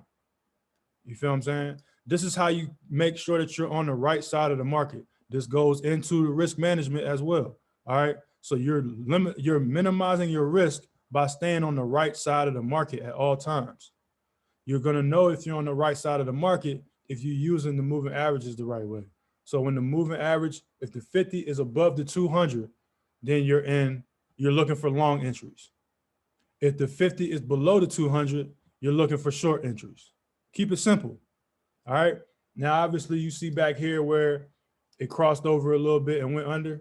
You know what I'm saying? But that's just, this is a lagging indicator. All right. It's a lagging indicator. So once price goes up, the moving average is not going to move with it right away. It's going to be behind. So if you look at the current price right now, you see the price is up here. You know what I'm saying? The moving average is actually behind the price. Remember, it's a calculated measurement of the previous 50 days, a calculated measurement of the previous 200 days. So you're always going to be behind. So don't say, oh, when it crosses over, then I'm going to enter. No, because it's a lagging indicator. A lot of people do that. If you go to YouTube and try to find videos about moving averages, a lot of people are going to say, when it crosses over, I'm going to enter. When it crosses, I'm entering. Stupid. That's not how you use it. All right. That's not how you use it. You just use it to gauge what side of the market you're on. All right. So again, if the 50 is above the 200, you're in the buyer's market. If the 50 is below the 200, you're in the seller's market. Right now, GoDaddy, buyer's market. Ever since COVID, it came up, 50 crossed the 200, buyer's market. I'm not looking for short entries on this. Even if you see points right here where it dropped, I'm just gonna let it drop. I'm gonna let it drop, see where it drops at. Boom. Okay, that's a support level. All right. Now I'm looking for a long entry. I'm in and out. You feel what I'm saying? Oh, it retraced. Boom. Support. I'm entering and I'm out right here. I'm waiting for my entry so I can go long again because the 50 is still above the 200. All right. We could pull up something like a Tesla. And people dealing with Tesla. If you know how to trade, you understand why people deal with Tesla. Because if you know how to trade, it's like you can't lose. All you gotta do is look for long entries. If you're looking for long entries, Tesla's gonna get you paid all day. Because all it does is stay on the right. It's a buyer's market. It's been a buyer's market ever since April. It's been up, and it just keep going up. So all you gotta do is figure out where you want to get in at. You know what I'm saying? When we get into technical analysis, you'll be able to look at this thing and say, all right, well, shit, I know the price is gonna keep going up. So if it starts going down, I'm not worried about it.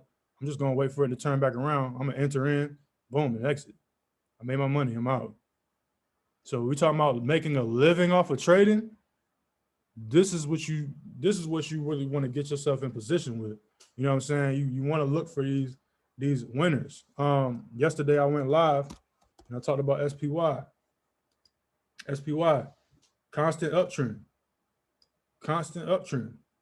I'm gonna be on the right side of the market. All I gotta do is enter long. I just gotta figure out where my support and resistance is at. Wait for a pullback. Figure out where I want to exit. Figure out where my stop loss is at, how much I'm willing to lose, and then I'm waiting for my money to come in. You feel what I'm saying? Now, you know, these are the time frames up here, right? So when we start getting into technical analysis, we'll start looking at the different time frames. We look at a daily chart, right? The daily chart. So it's more visible when you start looking at the candles. If we're looking at the candles, one day on the daily chart is one candle. That's one candle. Each day is one candle on the daily chart. You scale down to the 4 hour, each candle is 4 hours. All right. Scale down to the 2 hour, each candle is 2 hours. 1 hour, each candle, 1 hour. All right. So when we're looking at the options and we're in a trade and we're trying to figure out our exit and our entry and how the market's moving and whatnot, if you're able to look at these different time frames, you can see the market moving, okay? And it'll help you a lot when you're trying to exit a trade because you can see the market moving. So let's say, for instance, I was in SPY and I'm trying to look, I'm trying to figure out where I want to exit. I wanted to get to a certain price point, but man, it's just been floating up. It ain't going nowhere. It's just consolidating. All right, back to that phrase, consolidation. It's just consolidating around this area. It's not going up. It's not going down. It's just sticking within this price range. This is my time to exit. I'm getting out because it could go either way from here. I'm not going to wait for the market to tell me which direction it's going to go. Once it stops, the movement stops and it starts consolidating, I'm getting out.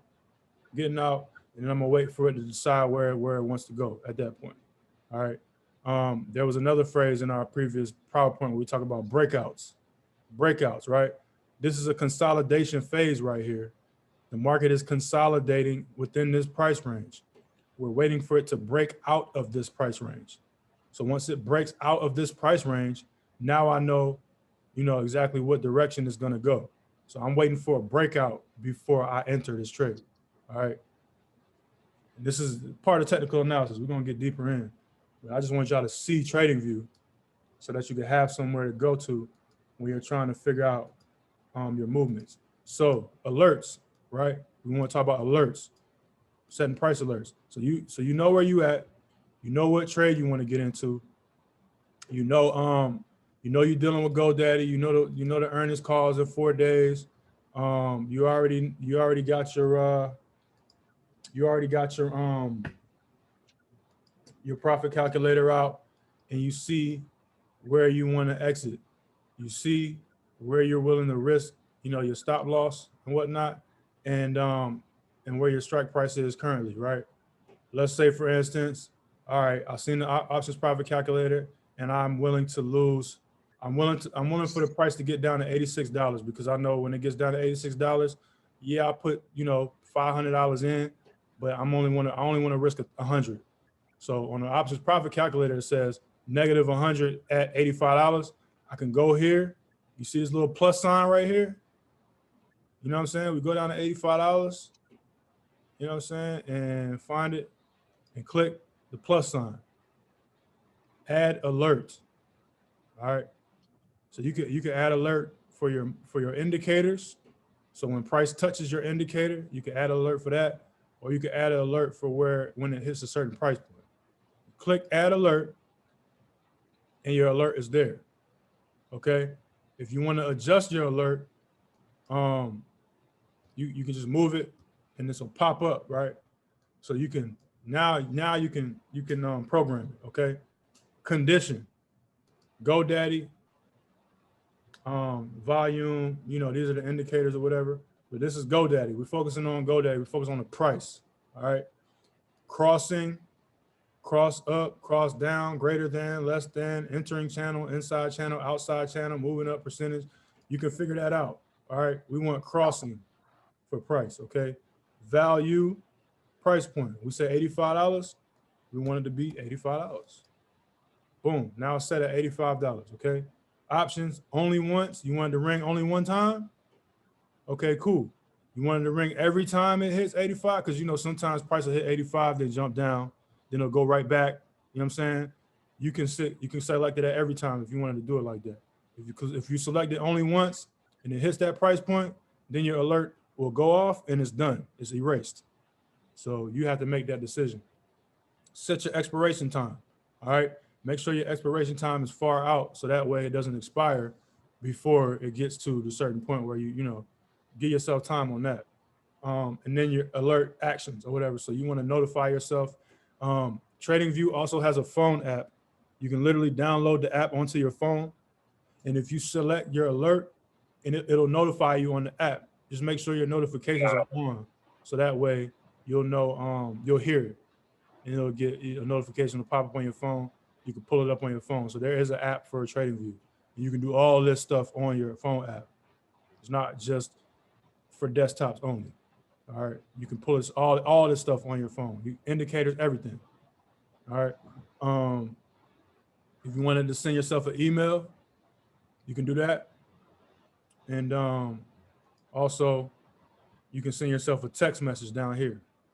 All you gotta do is set up your email address, plug your phone number in here, and it'll send you a text message too. Okay. Set the sound. All right.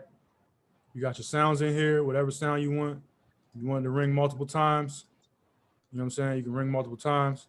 And then you can actually name the alert. So that way, if you want to continue to use this particular alert, it'll be saved. So then when you set another alert, you can literally just go to the saves. It's like almost like a default situation and it's already there. Okay. So that's where your alerts are. So set your alerts for your stop loss, set your alerts for your exits, your take profits. Okay. So that way, when the price hits the point where you're ready to get up out of there, you know it.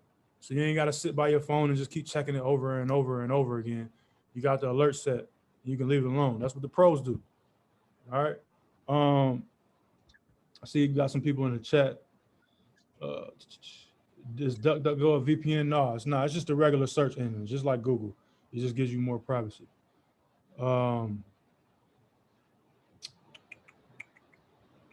This helps you decide if it's a buy and hold or options play. Also notice that it has a buy command. Yeah, so if you want to set an alert for a buy command and all that, like you can do that, but you still got to manually do it. Now, if I know that some of y'all are going to fall in love with TradingView, like I did. All right, TradingView helped change my life so much that I put a TradingView plugin on the Black Stocks Tube website. So if you go to blackstockstube.com, scroll down on the homepage, TradingView is going to be right there. You literally can chart up everything you want to chart up straight from the Black Stocks Tube website. I don't know if y'all know that or not. I love TradingView. If you like it like I do, you'll get to the point to where you start exploring all the different things that TradingView can do. Dope thing that a lot of people don't know, I don't know why they don't know, but you can actually trade in TradingView. All right. So practice makes perfect. All right. You go down to the bottom, you see paper trading right here. Click paper trading, and you can start trading with the TradingView. Set your account balance. You know what I mean? Open up your little account, Also, if you want to trade for real, you can actually set up a brokerage account and connect it to the back end of TradingView and just use TradingView alone. Okay. They have brokerage accounts for Forex, crypto. This is also, I think this is Forex here. TradeStation is stocks, options. Tradeovate, I think is options as well.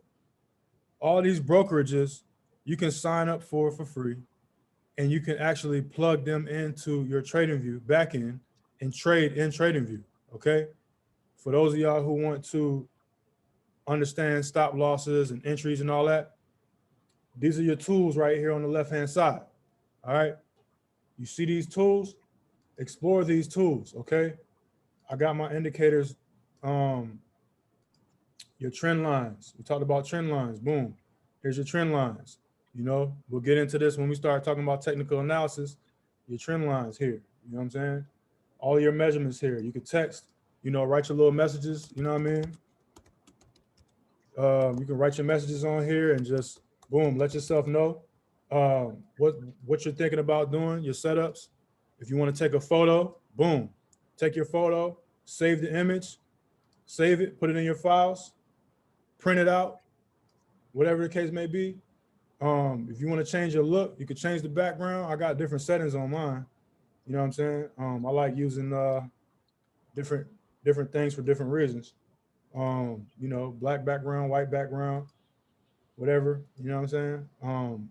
However you want to do it. You can change all this stuff. You can adjust it to wherever you like, whatever your eyes feel more comfortable with. All right. Got your text there, throw some emojis in there, anything you want. When we start dealing with these indicators, we're gonna get into that. Your measurements, you got your measurement tool here. So you know your gain, your percentages, all that. And then right here is very important. So your entries. All right, so look, I know it might be a little bit hard for y'all to see. Let me adjust this. All right. Okay.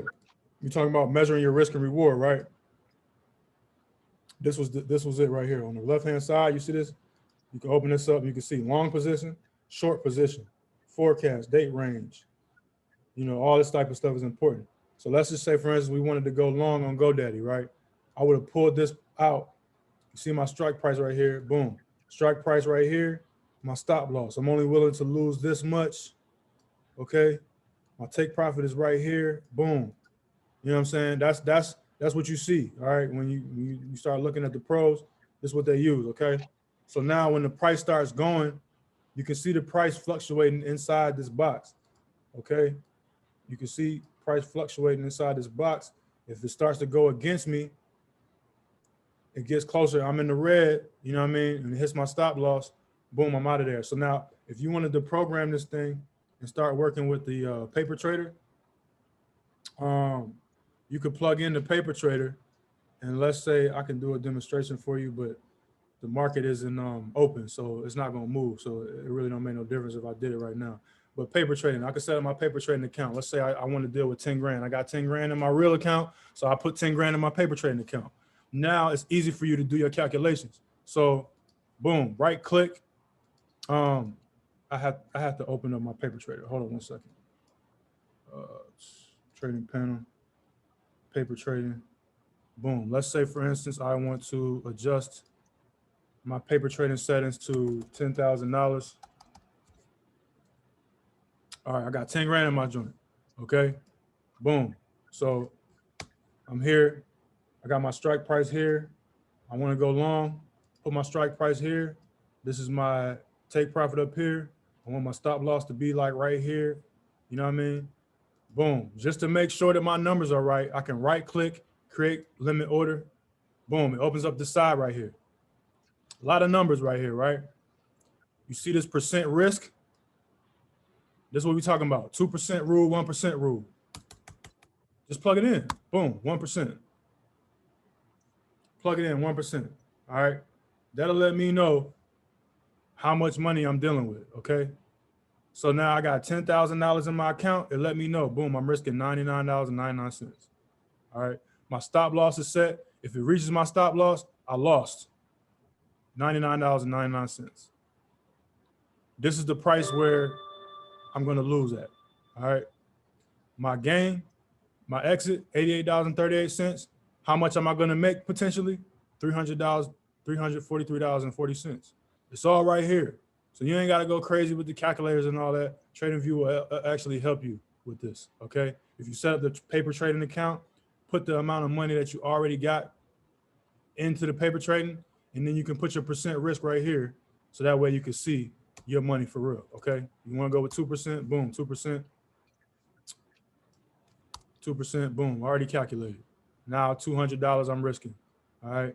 I potentially make 686. Okay. This is for just regular trading. Obviously, we're dealing with options. So the numbers might be different as far as your profits and your losses. But traditionally, this is what, this is what you're dealing with. Okay. If you want to take it that far, this is where you're at. Same thing with short positions. Okay. If you want to go short, pull up the short position. Boom, there you go. Short, stop loss up here, take profit down here. You know what I mean? And that's what you're working with, okay? Let's see. I noticed that it has a buy command. Okay. It's best to use TradingView on desktops.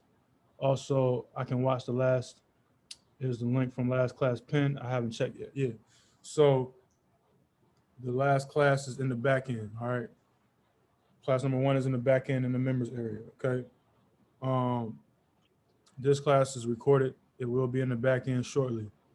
Let me pull up the back end for you, just so everybody knows where this stuff is at. I already got this stuff in there for you. I don't expect for y'all to go and look through everything right now because we're trying to move accordingly. But if you go into course materials, class 1, options trading resources, you open up this PDF and it'll have everything that we just talked about and more in it, okay? And I'll open up for you in case you haven't downloaded it. This is what it looked like. Scroll down, technical analysis, boom, TradingView. Click the link, and it'll take you right to the TradingView website, all right? We just did risk management today. So boom, do this risk tolerance assessment. Figure out where you at mentally, all right? Three risk tolerance and risk management resources here for you to check out, okay? Then you got the options profit calculator. We already know how to do that, all right? And that's all we got for today. All right. Anybody got any questions? See if I can open up this chat. 1 second. Anybody? Yes, I have a question. Go ahead. You went to the candle chart, right? Uh-huh.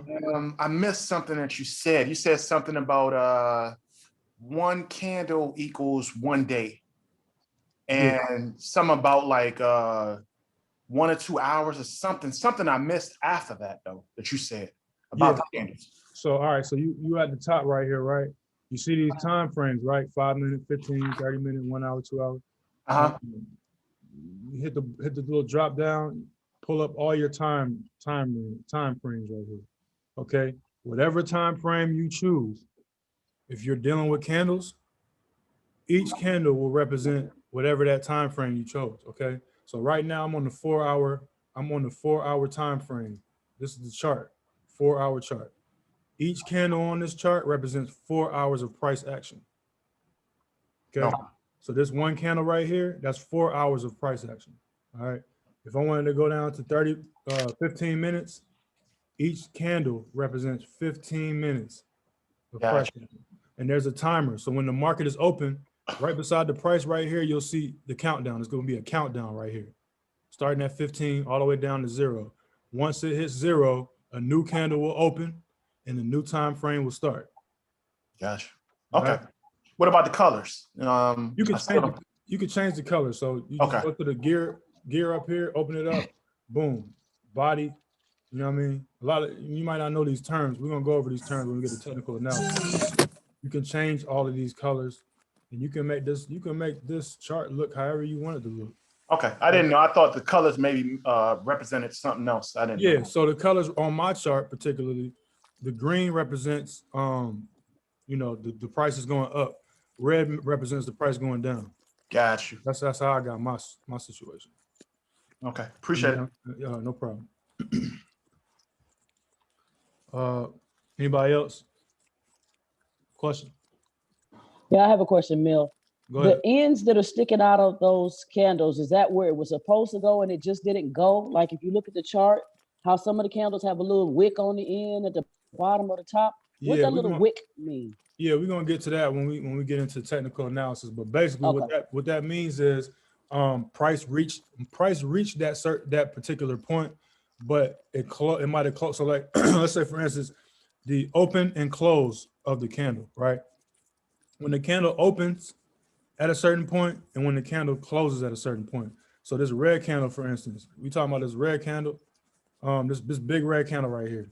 Price opened here and then it closed here. All right.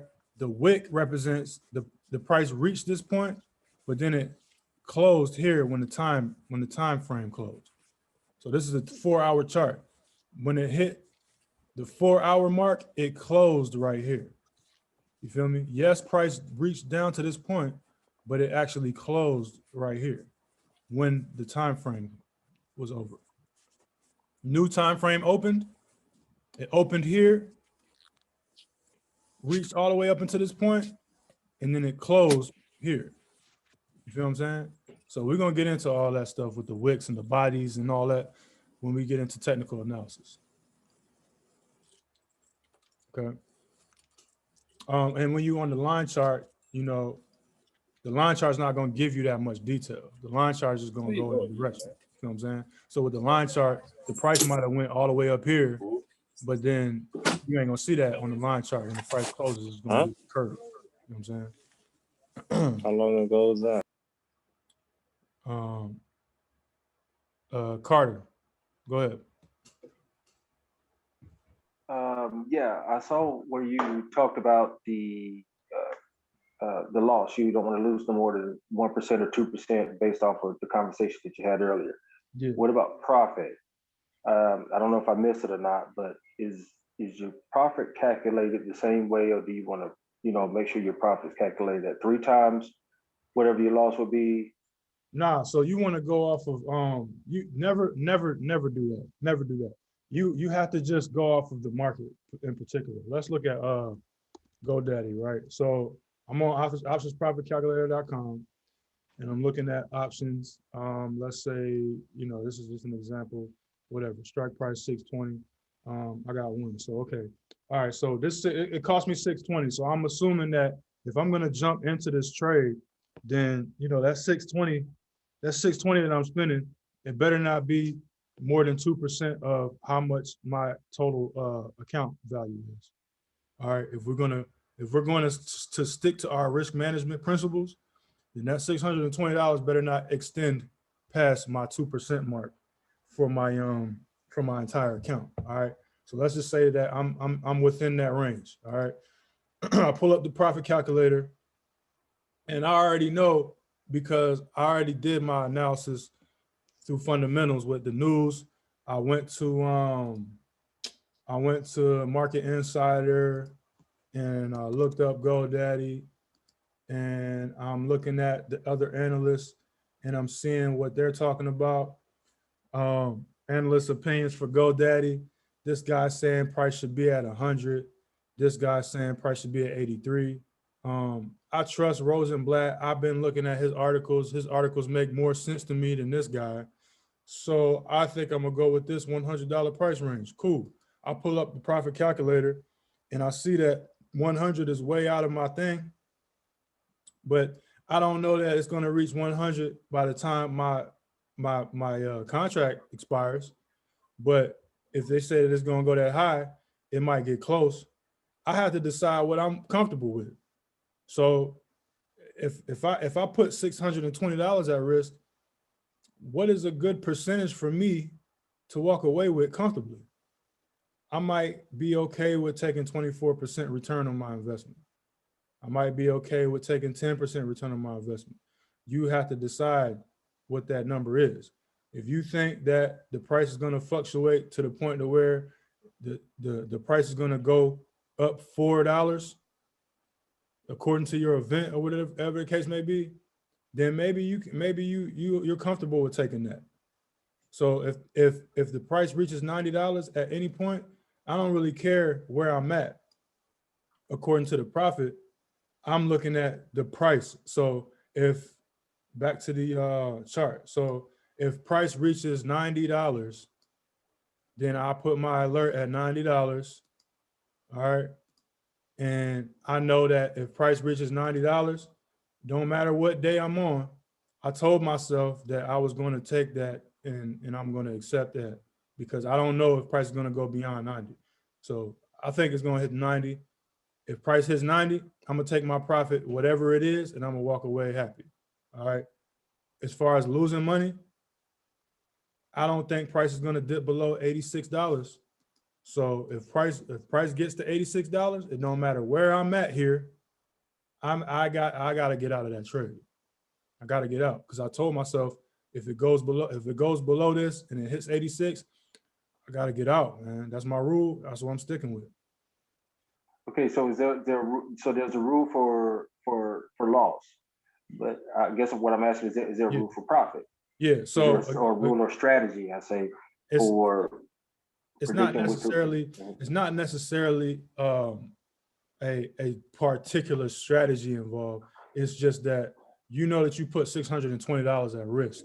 So if you're I'm happy, trying to get 40% off. Huh? What'd you say? And I'm according to the numbers that you were scrolling over. Yeah. I'm conservative. Expectation would be about 20%. Yeah, as far as a gain, right? Yes. Yeah. Yeah. For me. So all right. So I'm just to be transparent with you. My particular price target is set at $88.38. All right. And I base that on a few different things. Okay. First of all, $85. Let me pull up my actual, I'll pull up my actual contract. So we ain't just throwing numbers out here for no reason. Hold on one second. GoDaddy. Boom. All right. So this is mine right here. Okay. This is mine. This is what I got. This is what I'm working with. All right. So I set my price point at $88.38. So this is where I'm at, around this area right here. Okay. Today is the 7th. The option, I'm sorry, the earnings call is on the 11th, right? 11th. So I'm gonna be gone out of here by this point right here. But the 12th, I'm gonna be gone. You know what I'm saying? This point right here, I'm gonna be gone. So I'm working within this range right here. All right.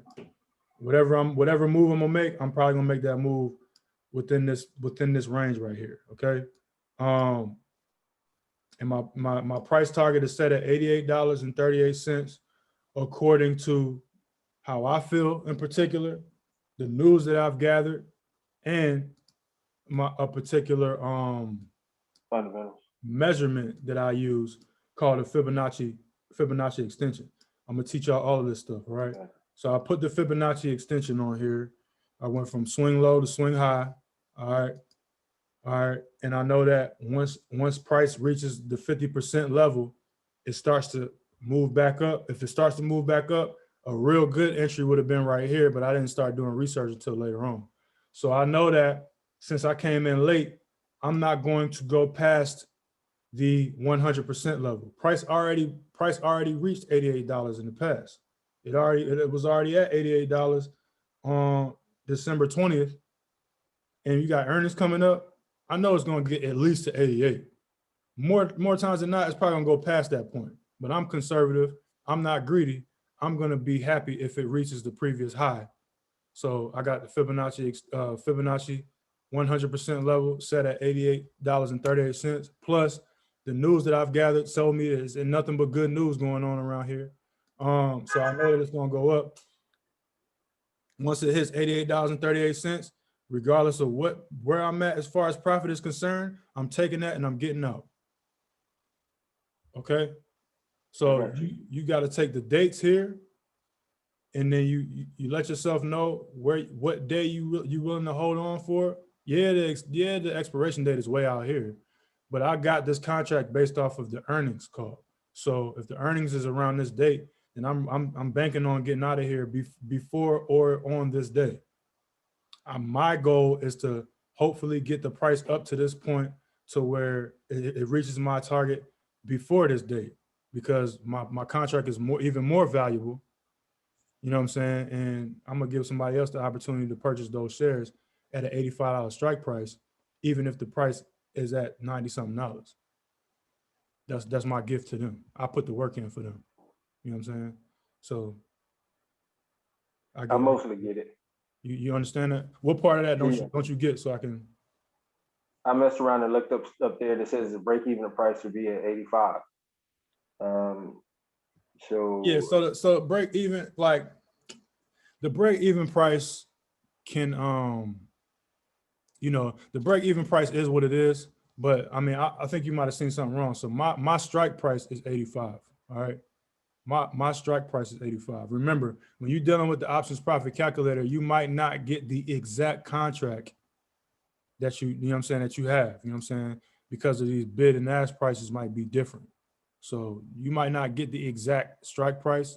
So you always gonna have a range, you feel what I'm saying? So it's not gonna be exact, yeah. but it does give you a range.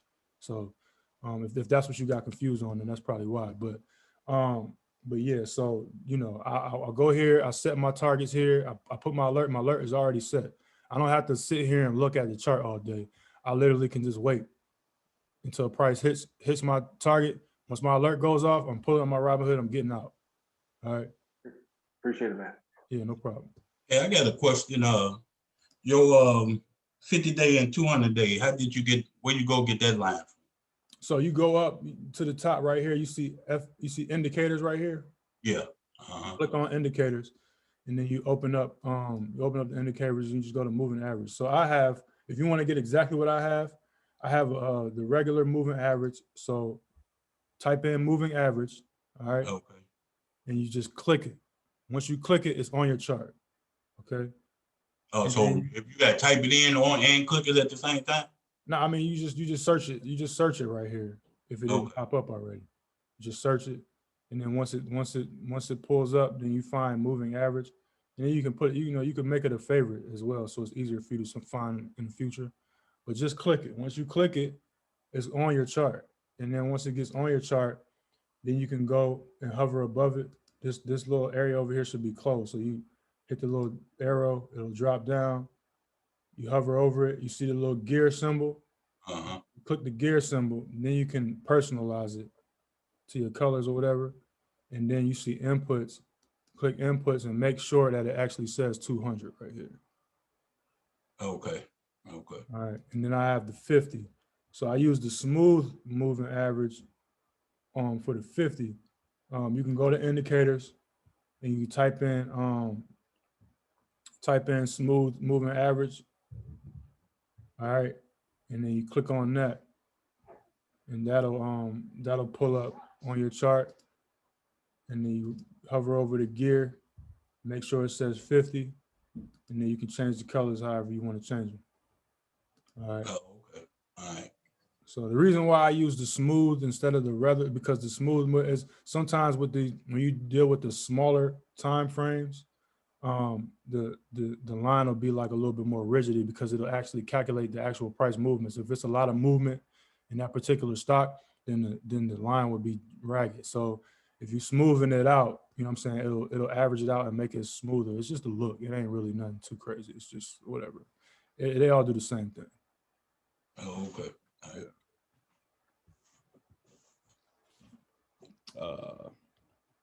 Alexis, don't be up all night. Don't be losing sleep too much. You know what I'm saying? Who we got? Santrice. Go ahead. Yeah. Okay. I just want to try to put this all together because I'm really, really new to this. Yep. Is this a buy call, what you just went over? So it's a yeah. Basically, I have a call option for GoDaddy. So can I explain it to you so I can see if I understand, based on the first class and right now, Yeah, go or ahead. what you just explained? Yep, go ahead.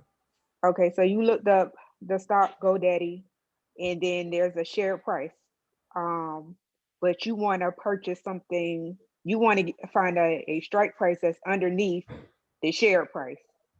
Yes. So you purchased it at the strike price, and then when it goes up to that 88, I don't know what you got, 88, Yeah, about 30, $80. then that's your profit, and then that's it.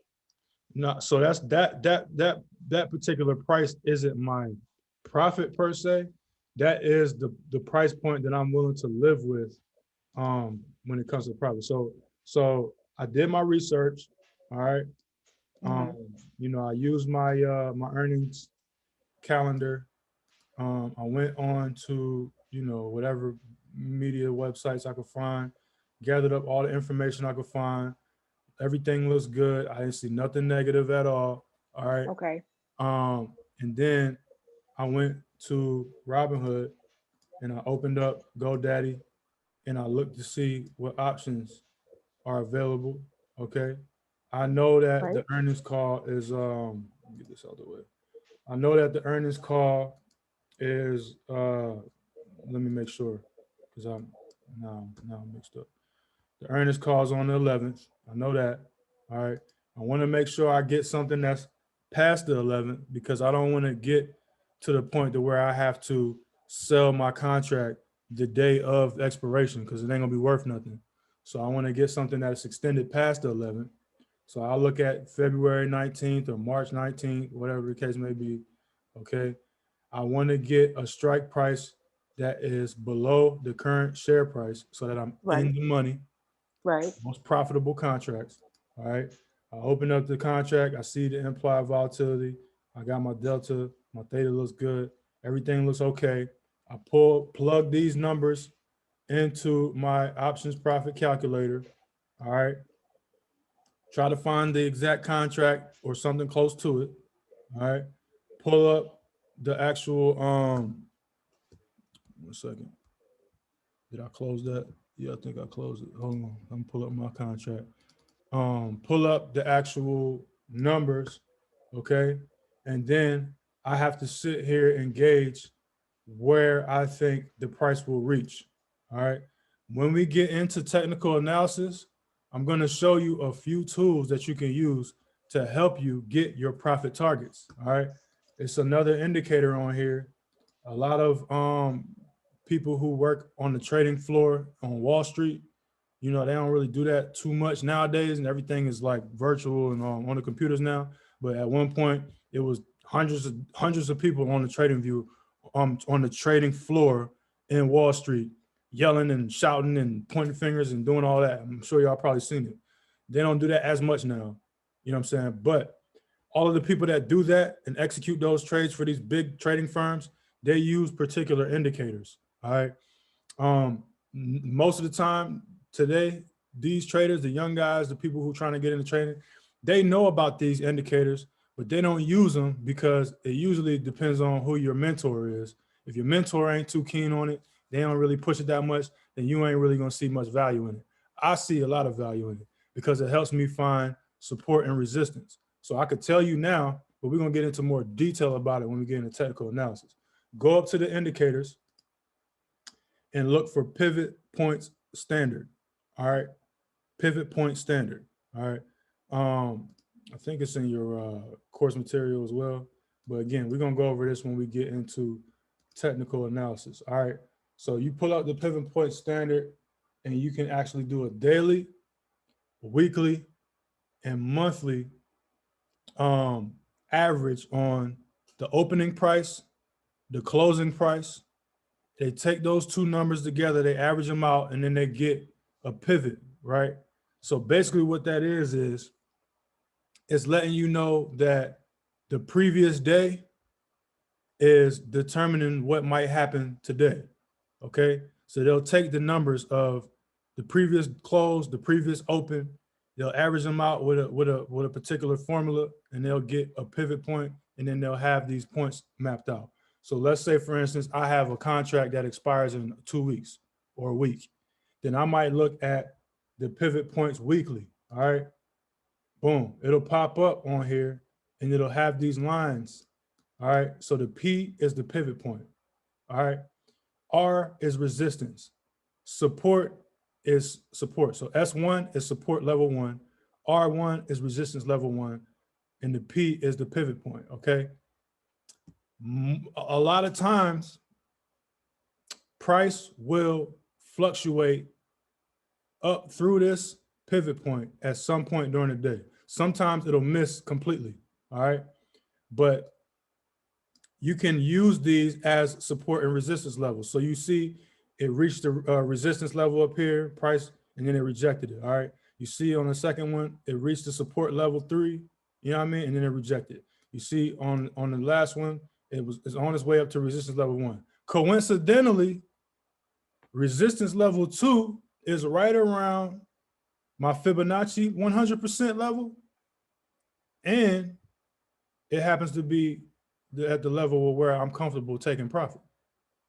So that's levels of confluence to let you know that you not only on the right direction, but it's like it's a little bit of comfort that you can have knowing that there's something here extra to let you know that, oh, it's actually a resistance point here. So you could put your price level here and look, if you don't take profit here, then there's a good chance that price might reject and start going backwards on you. You feel what I'm saying? So I don't play around when it comes to these resistance levels because they're resistance levels for a reason. That's because they took the average of the previous days, and I got mine set to 3. But you can go to the gears and go all the way back, you know what I'm saying, as far as you want to go back. You can go back 10 days if you want. You feel me? But I don't like all that stuff on my chart, so I keep it close. But we'll get into that. But that, you know, that support, resistance, and all that helps me find my exits, helps me find my entries, and it also helps me find my stop losses, you know, if you use it right. And I can use this with Forex, I can use this with crypto, I can use this with stocks, I can use this with anything. This is what the big boys use, you know what I'm saying? A lot, again, everybody don't use it, you know what I'm saying? Most people don't. I use it though, because it helps me with support and resistance. So I can find support and resistance on my own, but it's just an extra level of confirmation, and then also another level of confluence when all these things start adding up, and then you can adjust it accordingly. So like I have it on Woody, but you could put it on Fibonacci, you can put it on traditional, and it'll fluctuate a little bit, but for the most part, it won't fluctuate too much. It's all the same. You know what I'm saying? So that's something extra. But so yeah, as far as me finding my exits and my price points for where I want to, you know, take profit at, I use different strategies when it comes to finding it. Like you saw me pull out the Fibonacci tool. I'm gonna show you how to rock out with that. You saw me pull up the pivot points. I'll show you how to rock out with that. But even with all that not being in the situation, I could still always go back to websites like Market Insider and look at the price points that they got here. Wedbush Morgan Security said $88. So did SunTrust Robinson. They said $88. All I gotta do is click on these companies and see, you know what I'm saying, why. They rated it, outperform rating, the price target was set at $88. Current price is at 86. There's an upside potential of 2.02%. So, you know, if I believe in this group and I believe in what they're talking about, then I can just use them as a price point, pull it up on the options profit calculator and see where it's at, 88, 85, 89, whatever the case may be. Okay, boom, if I'm willing to take that as profit, then I can take that as profit. Just make sure I get out before the price starts to work against, before the time starts to work against me. And then I'm in the negative. All right.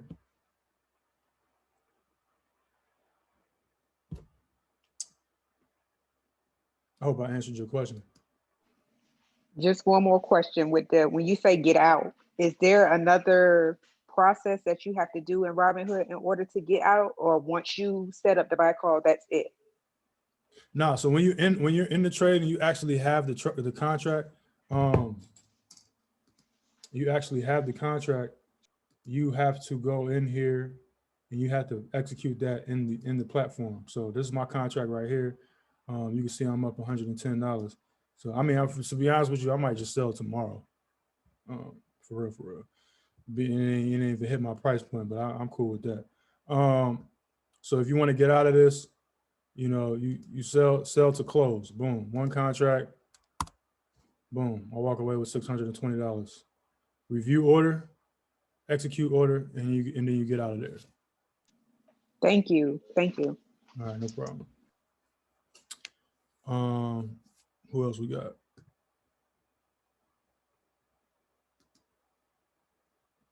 Anybody else got a question?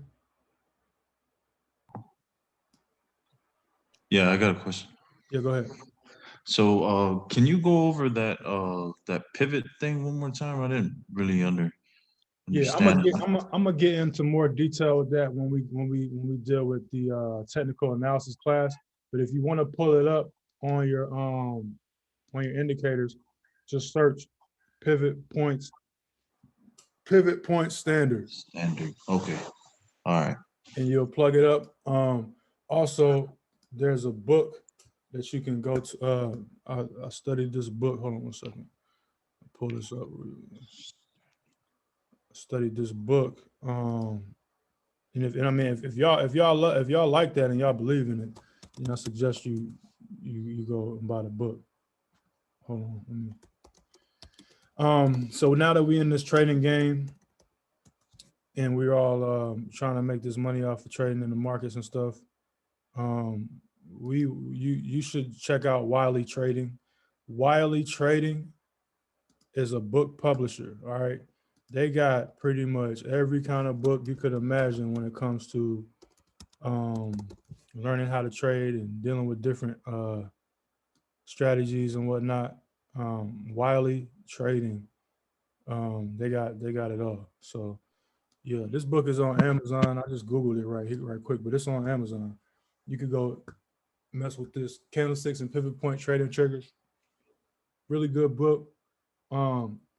Again, this is a new language that we learning right now, but the more you read, the more you educate yourself on it, the more it becomes like second nature to you. All right. Once it becomes second nature, you know, you start talking like, you know, that lingo is nothing. You get it. So reading the book is the best way for you to get that learning curve taken care of, because the terms and stuff will be defined for you in the reading material. All right, so that's a good book you can check out, and there's other books on it as well. But pivot points, you know, that's something that the big boys use. You know, again, I can set price targets, monthly price targets. You know, boom, monthly price target is right here too. So, you know, they think that it's gonna hit this point at some point. It might pull back and hit that, you know what I mean? It might go all the way down here and come up. We don't know, but I know it's on its way up now. So I think I'm in the right position, you know. And then you also got the daily. The daily, you know, you scroll down to the 1 hour or whatever, you can pull up the daily. And if you're a day trader, your daily joints might, you know, help you out as well. Boom, there go another one, right here at that level again. So I feel like my price point is pretty accurate. You know what I'm saying? These are all things that help me gauge my my risk and my reward. Make sure I'm on the right side of the market and make sure I'm confident in what I'm doing. I don't have to second guess myself too many times. I have a question. Yeah, go ahead. Do you do mostly calls versus puts, and how does that go into effect with the calculator you were showing us?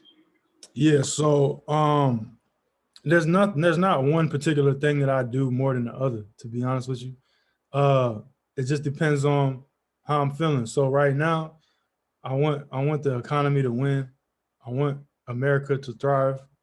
I want everything to be a-okay outside. So I'm not really trying to short nothing right now. Only thing I'm really focused on shorting right now is Forex market. You know, I'll short Forex market all day. But as far as American companies, American stocks, I'm not really trying to short nothing right now, just because my personal, how I feel about where we at as a people. But during COVID, when COVID first hit, I was shorting. I ain't gonna lie. I was shorting because that's the way the market was moving. I want to be on the right side of the market. The right side of the market at that particular time was going down. So I was shorting. When you on options profit calculator, you just scroll up and you just boom, long put. If you're bullish, you go with long call. If you're bearish, you go with long put. If you know how to pull it up on Robinhood, you go up pull up the options chain. You want to buy a put, boom, buy a put. Open it up. Make sure you're in the money. All right, plug it into the options profit calculator and see where it's at. It's going to look the same way, except it's going to be, reversed. You know what I'm saying? And then you do the same thing. You set your stop loss, set your take profit, and back to the pivots. If you want to deal with the pivots, now you're not really looking at resistance for your take profits. You're more so looking for support for your take profits because you wanted to hit your support level. And since we're moving in the opposite, you want to wait for the pullback. Your pullback will be when it starts going up. You know what I'm saying? And then you're shooting for it to go long. So your entry will be here waiting for it to go down. You just flip everything. But as far as me in particular, personally, right now, I'm not trying to short nothing right now because I want to be on the right side of the market. Most of the stocks that I'm looking at right now, moving averages, all that stuff is giving me signals that I am on. I'm bullish, so I'm gonna stay bullish. You know what I mean? If the market is moving up for you and you're bullish, you want to stay. The trend is your friend. Just remember that. The trend is your friend. If you're using moving averages, the moving average will tell you what the trend is. And when we start getting in deeper into technical analysis, we start pulling out them trend lines, we start doing all that, you start getting a little bit more precise with it. But the moving averages will tell you what the trend is. Right now, GoDaddy, 50 moving averages above the 200, uptrend, we're bullish. So I'm looking for long entries only. All right. Appreciate that. Thank you. No problem. Anybody else? Closing out, I just want your advice. I don't know if everybody in here is beginners, but for like beginners, Yeah. your advice, options, day trading, what you should target and focus on. I would say options because when you're dealing with day trading, like you start your day off day trading, first thing you got to do is buy 100 shares. First thing you do, you got to buy stuff immediately. And depending on what you're doing, a lot of people who start out day trading, they day trade penny stocks because obviously they're cheaper. You can get a lot done. But when you day trading, you really got to stay in front of the computer now. You know what I'm saying? You got to sit here. You're working on the 1 hour time frame. You're working on the 5 minute time frame, the 1 minute time frame. These small time frames with a whole lot of different movements. Let's see, the Forex market just opened at 5 o'clock, so I could pull up my Forex chart and show you how fast some of these things be moving. I mean, shoot, we could do Bitcoin. Bitcoin moving slow today. Yeah, so all is up, all is up. If I put this down to the 5 minute, you see how this thing just jumped up as soon as I opened it up? Like this thing's moving. You know what I'm saying? I could scroll down to the 1 minute. If you want to day trade, be my guest. You know what I'm saying? The market's gonna be moving up and down, the price is gonna be fluctuating, you know what I mean? And your time, you got to get in and out. It could be stressful starting out. So I wouldn't start out like that if I was you. Options are more risky though, right? Options aren't more risky because options will give you, first of all, you don't have to put as much money in the game right away. You know what I'm saying? So you're dealing with situations where you can deal with an $87 stock and only put up, you know what I'm saying, a fraction of what it would cost. So if you want to day trade GoDaddy, you got to buy 100 shares of GoDaddy. You know what I'm saying? So you got to put up 8,700 to day trade. Whereas with me, I just put up $510 and I've been holding it for a couple of days. I check it a couple times a day. and I'm already up $110, I can get out. So it's less stressful for me with options, especially if you know there's an event coming up. Most people that day trade, they don't even day trade around events. They like to stay away from events because when you're day trading and you have an event coming up, your volatility goes sky high. And volatility is not the best thing when you're dealing with day trading because it could fluctuate the price dramatically so much to the point to where, nigga, I had to put up 8,700 to get started. If it goes against me, I done lost that money that quick. And it's even harder for you now because we talking about dealing with the 1% rule, 2% rule, and all that type of stuff. Like, you got to have a lot of money. You know what I'm saying? I would prefer options when you first starting out because options gives you more things to do. Let's say, for instance, you got such a good contract and you gain so much value and you actually have 8,700. You don't have 8,700. You got 8,500. And the price jumped up to $95. And you got 85 cash in your bank account, you could exercise this option and take these shares. So you just bought GoDaddy shares for $85 and they worth 90 something. You know what I'm saying? It's like you wouldn't be able to do that just day trading. You got better opportunities when you're dealing with options. You know what I'm saying? It's less risk, it's higher reward. To me, as a beginner, it's better for you dealing with options.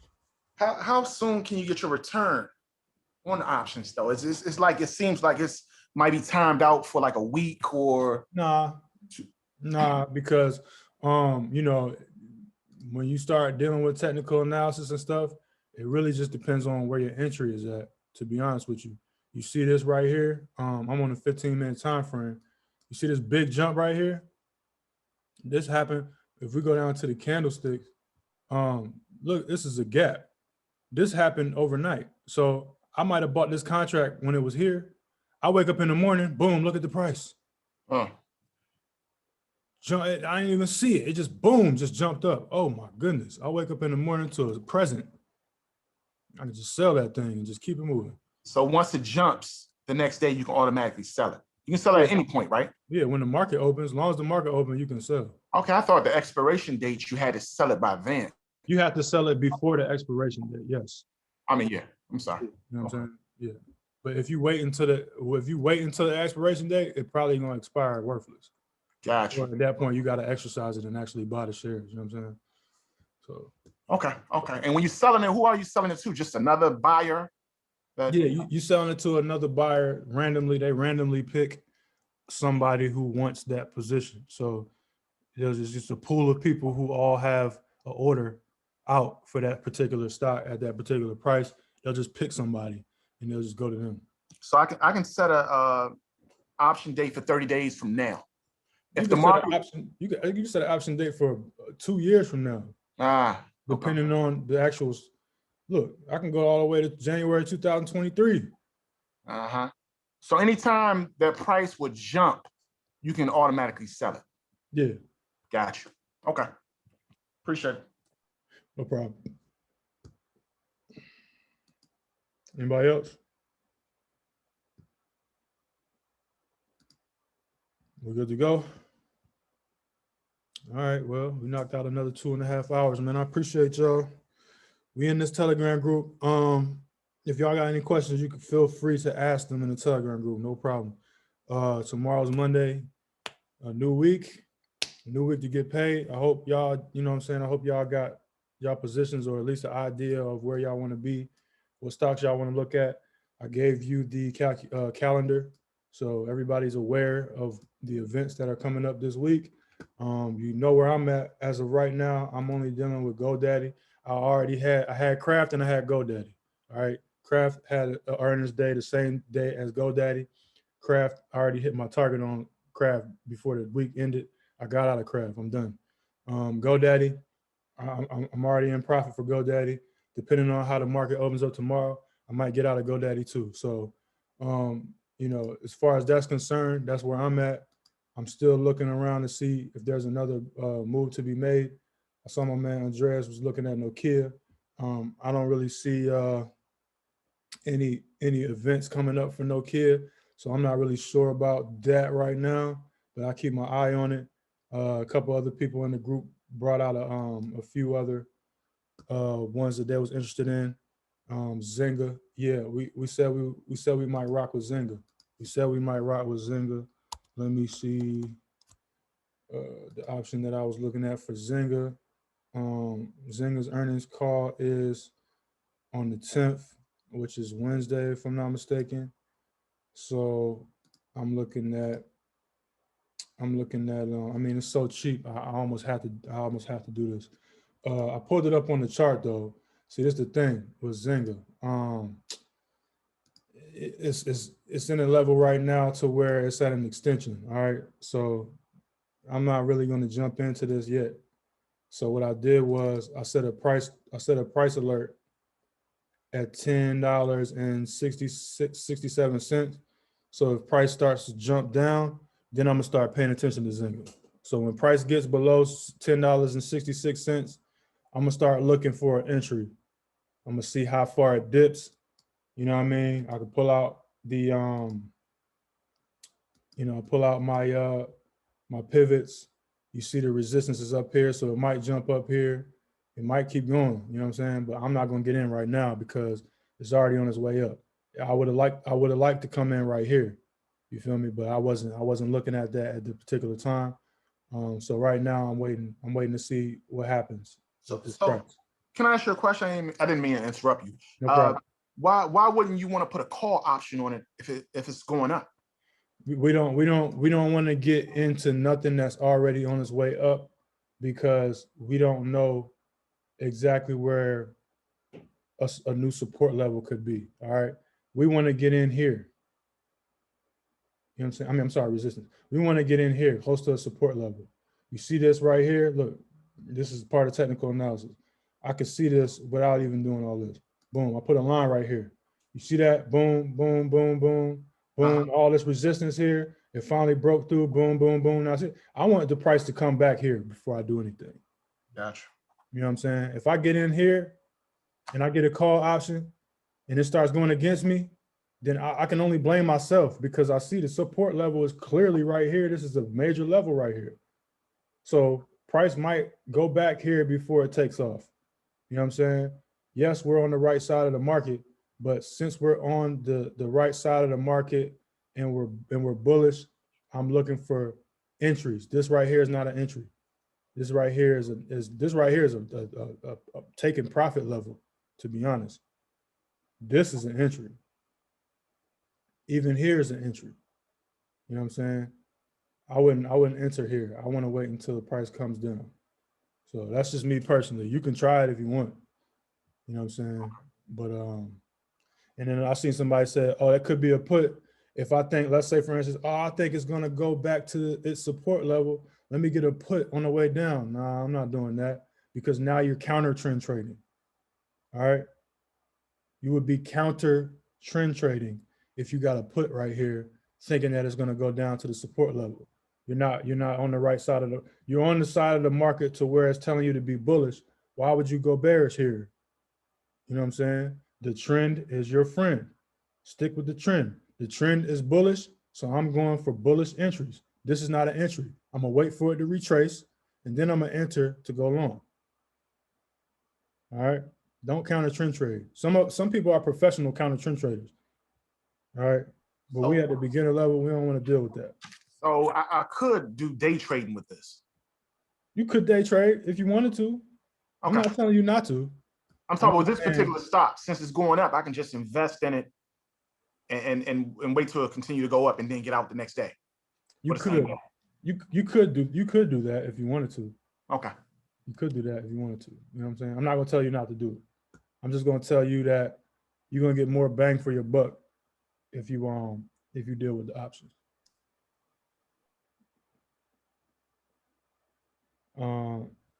Anybody else?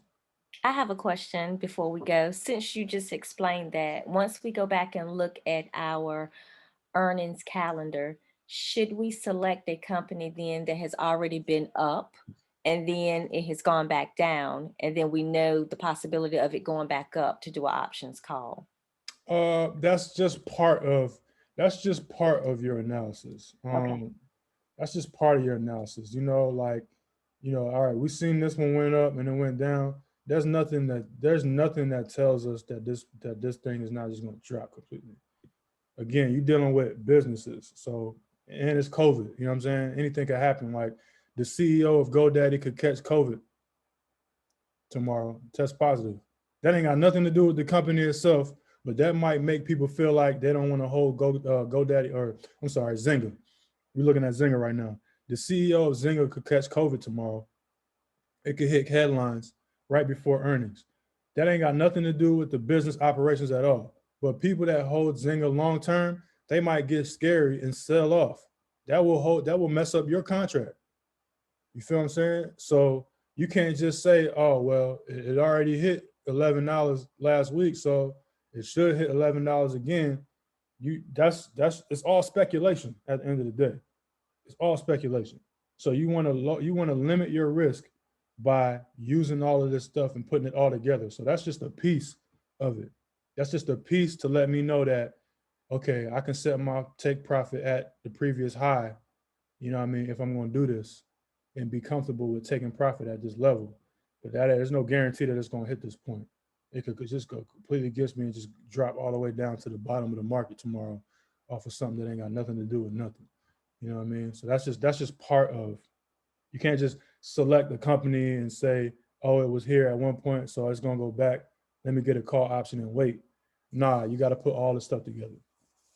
You know what I'm saying? Okay, thank you. No problem. Anybody else? All right, well, we're gonna get up out of here, man. I appreciate y'all for joining, man. I hope we all were enlightened today. We went over a lot of different things.